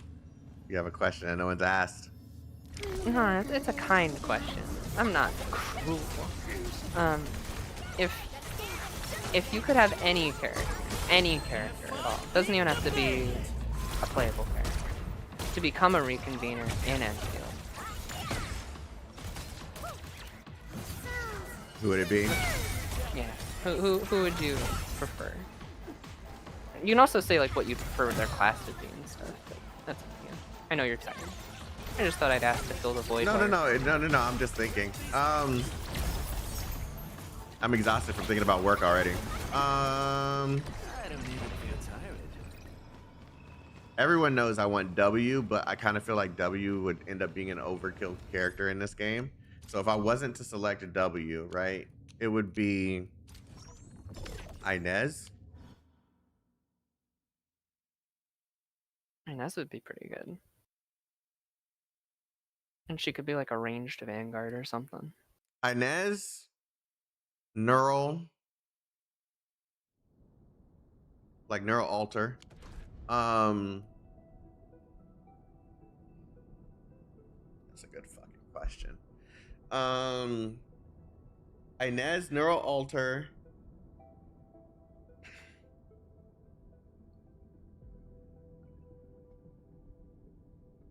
I can't think of her name at the top of my tongue, but the Rat King's daughter, bro. Lynn. Lynn would be fire.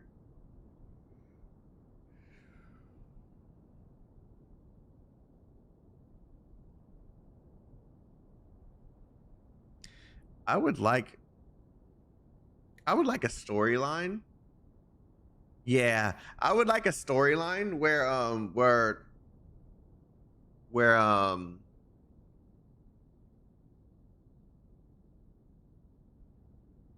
Chen finds the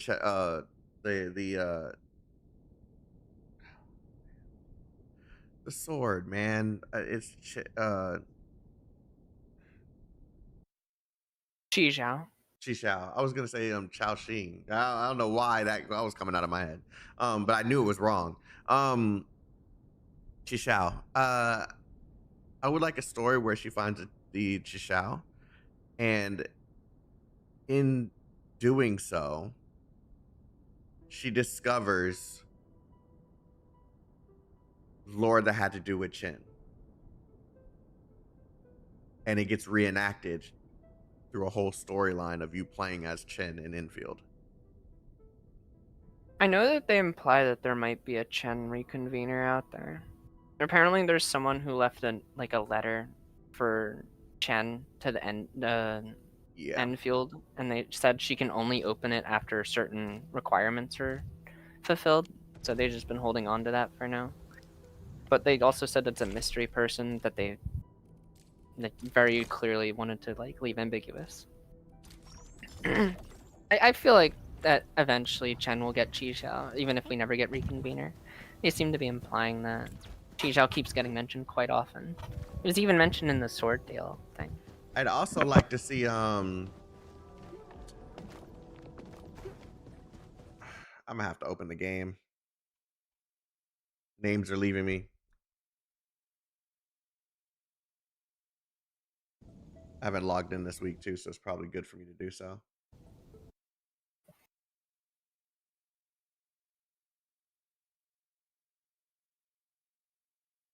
I don't know why they're still obsessed with the sword. Oh, it didn't update? I thought I pressed update before I closed it.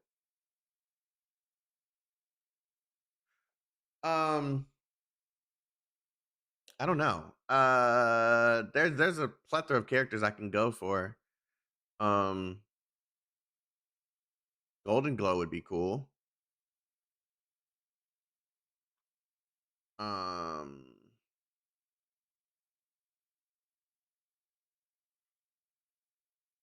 Like there's opportunities for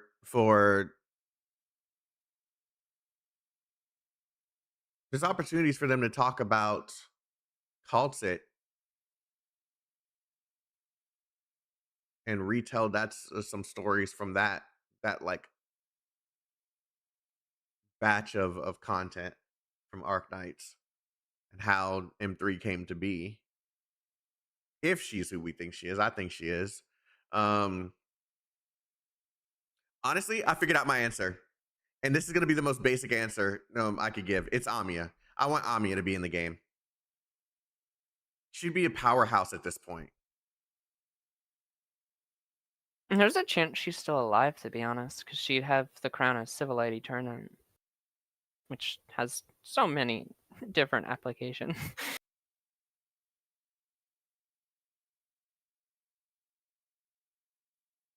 You want Amiya to fight Endfield? It would be so cool to see like that dark Amiya from IS in Endfield. And they do still exist. Technically, they can never be killed. So it's possible. It would be really cool to see that dark Amiya become a boss in the game. Why do you want Amiya to suffer? I don't want Amiya to suffer. It's just I would like to see that. Like I like alternative storylines where the good guy is put in a situation that challenges their beliefs and turns them into someone else. And that's essentially what the Dark Amiya is. I don't know all the story, but judging from what Comey has told me, that's essentially what Dark Amiya is. So I would like to see that manifested into like a really epic boss fight. That would be really cool. And it does they don't even have to like really make this like canon per se. They could easily tell it like they're reading some sort of storybook or something about some unrivaled being.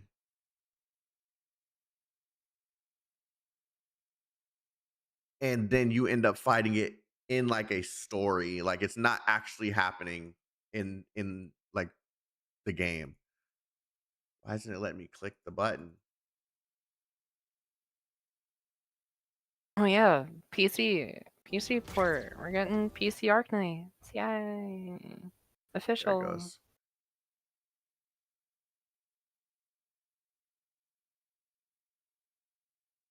IS5 in 3D.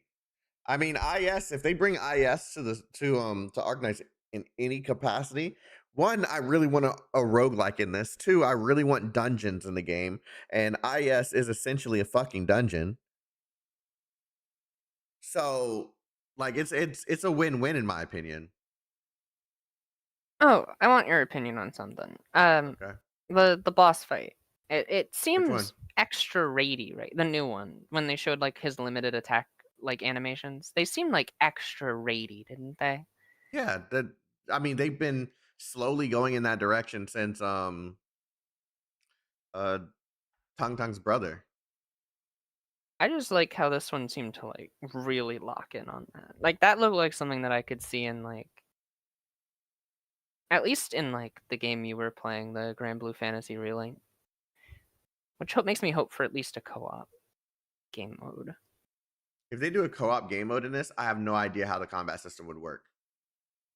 I think we've talked about it before, but just like you match up with a specified character already preset as a certain class, and then they part you new with people who don't have the same kind of class, and then you all fight together. Yeah, but then you Like gotta how an have actual people would like work. literally like time your abilities because not everybody would be able to get their combo skills off, right? Because everybody's using one individual character, and if something doesn't trigger the other character, they can't use that skill. Like there's so many things conflicting with that idea. I just don't know how it would work. I would welcome it if they could figure that out. I was gonna say that's the fun part. That could you imagine if no one could use combo skills the whole fight? I I think mean, that'd be fun. the combat would be much slower though, wouldn't it? It would be slow. Well, then hopefully it wouldn't be time-based combat. It'd be more skill-based, which I Yeah. would enjoy. I'd enjoy if it wasn't like too fast. Because imagine you're doing co-op and you just fucking annihilated the boss, like how they were using Arcane, and she just shot a laser beam and half its health bar was gone in a millisecond. So I actually wouldn't mind. It would also support people to work together and like Yeah. make friend groups and create like That groups. doesn't always And work. That doesn't always work though. That doesn't it always work. doesn't, but it at least means I'll have fun and not one-shot everything if I get into a group of people who, for some reason, are all running 4-star characters. I mean, that would give us an opportunity as a team, as like a community to come and like do content together too. All right, I got the characters pulled up. Okay, so the characters that I would like to see, I'm taking W out of this because that's an obvious bias. I already said Inez. I would like to see Saria. Saria would be a good healer slash defender. That would be cool. I would like. Oh, there's another thing. Sorry, I would like them to implement like archetypes for the upgrades. So instead of it being like we're just gonna change your class, they could just change the archetype of the character so the character works differently. That's just So me. like Amiya class change. Yeah. Just change the archetype. Um, already said Amiya. Blaze would be cool. Chibai. Already said Lynn. Typhon's already been confirmed essentially. Um,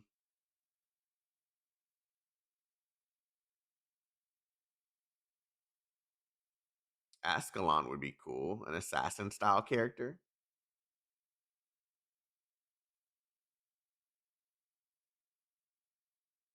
Could you imagine if she worked like how she did against Teresa's, where she turns invisible and then lunges from a different direction? That would be That'd cool. be so cool. That'd be really cool. She's also able to merge into shadows and stuff. God, that'd be so cool. She's just like traveling through the ground. Yeah. That's kind of cool to think about. We got Gabriel already.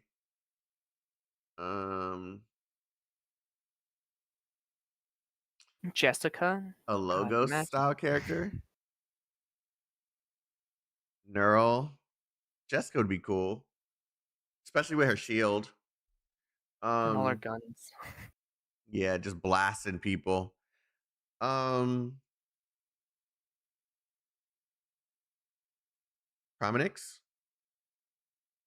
Herman wants Hoel, but I don't know if the game can handle a character with the body Hoel. build of Hoel. Hoel. Who's that? Do I have him?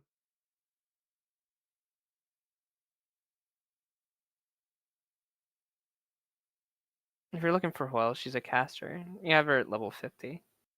Have her at level 50.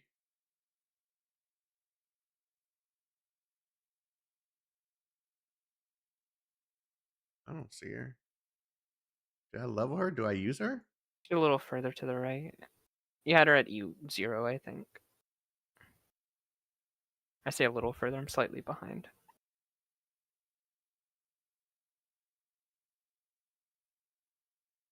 Oh, Snake. Are you talking about Snake Lady? Yeah, the girl that's race Okay. you never want to say because it sounds like something else. I can't fucking find her.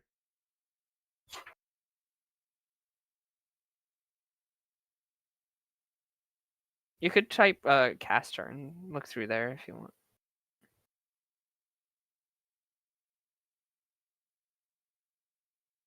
See, I'm fucking used to seeing her name typed like this. I had no idea who you were talking about, bro. Who else they act? I had no idea who you were talking about. Mastema? Mastema would be interesting with her time powers. Could you imagine a Blana? You kill an enemy on the field and she summons an ally. You know what? There is one more character too. Let me go to all. Let me find her. Her name she's the one that forces characters to levitate.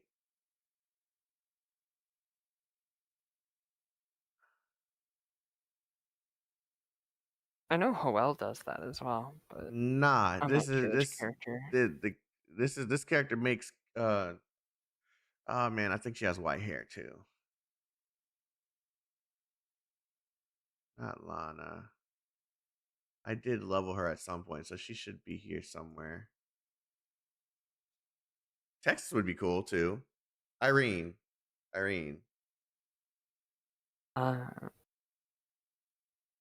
Yeah, I remembered her right. She does cause them to levitate. Yeah, Irene. Listen, as I said, might be going to La Fantoma. I'm just saying. You never know. Yeah, you're right.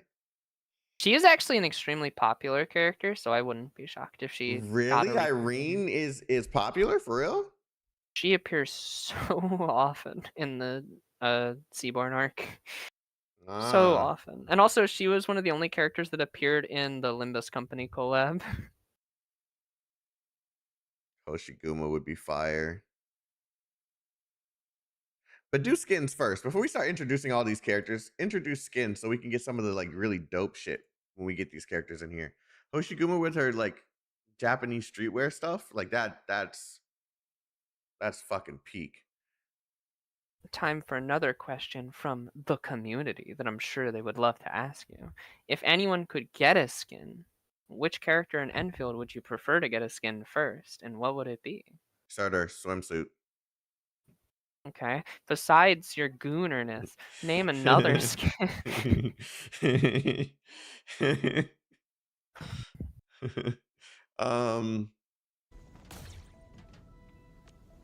That was no hesitation, bruh. No hesitation. Mifu. I would like her to have like a streetwear outfit. I wonder, do you remember how she had an alternate outfit in her character quest? I wonder if she could get that.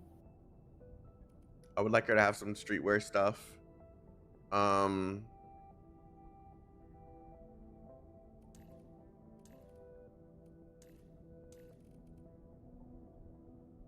would like to see Inman with without her mask on and like wearing like some like urban shit. That would be cool.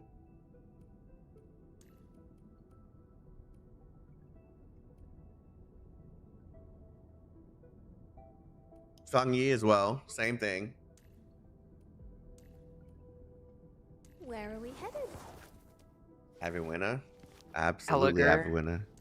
Helliger with his outfit from OG Arknights, like overcoat. Look, if they could just bring some of the skins from Arknights over, I don't want them to do one for one too much, but just bringing skins over from Arknights. Introduce skins now, so when we get some characters from like some characters like M3 and shit, you could do some like callbacks. I would love to see this skin on M3. Whoops. This skin on M3. Like a callback to call set.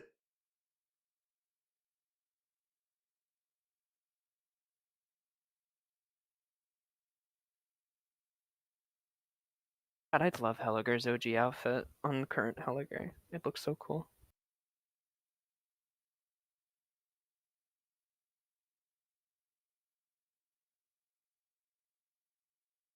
This Inez skin would be fire in Infield. Yeah. All right. I'm going to take off because I got to start thinking about work. Okay. I'm exhausted already. Don't worry, you only had like 3 or 4 hours of sleep, so Yeah. I'm sure you'll be just fine. I'm going to be fantastic. I totally didn't tell you to pay How about you? attention. Okay, shut the fuck up, okay? Shut up, Mom. No one asked you, okay, Mom? All right? How are you going to get an A in school when you're half awake? I didn't get A's in school when I was in school, okay? You shouldn't tell your mother that. You're supposed to forge your report card and then hand it to me. Why would you tell me the truth? Oh my god. All right, I'm gonna head out. Thank you guys for watching the stream. Thank you, Comey, for this little talk. Yes. This little talk. Yes, yes. This little talk. La Fantoma. Matarano. Love you guys. I'll see you later. Peace out. Bye-bye. Comey, I'm gonna go. It was nice talking to you. You have a good day. We should do this again at some point when there's more content to talk about. Well, now that you fucking play Infield, yeah, we can do this during live streams now. We can do it during your base building. Yes, just think of the potential. Yay, Chaotik. Yay. I hate you so much. That voice. I fucking hate you. Y'all have a good one. Yippee. Yippee.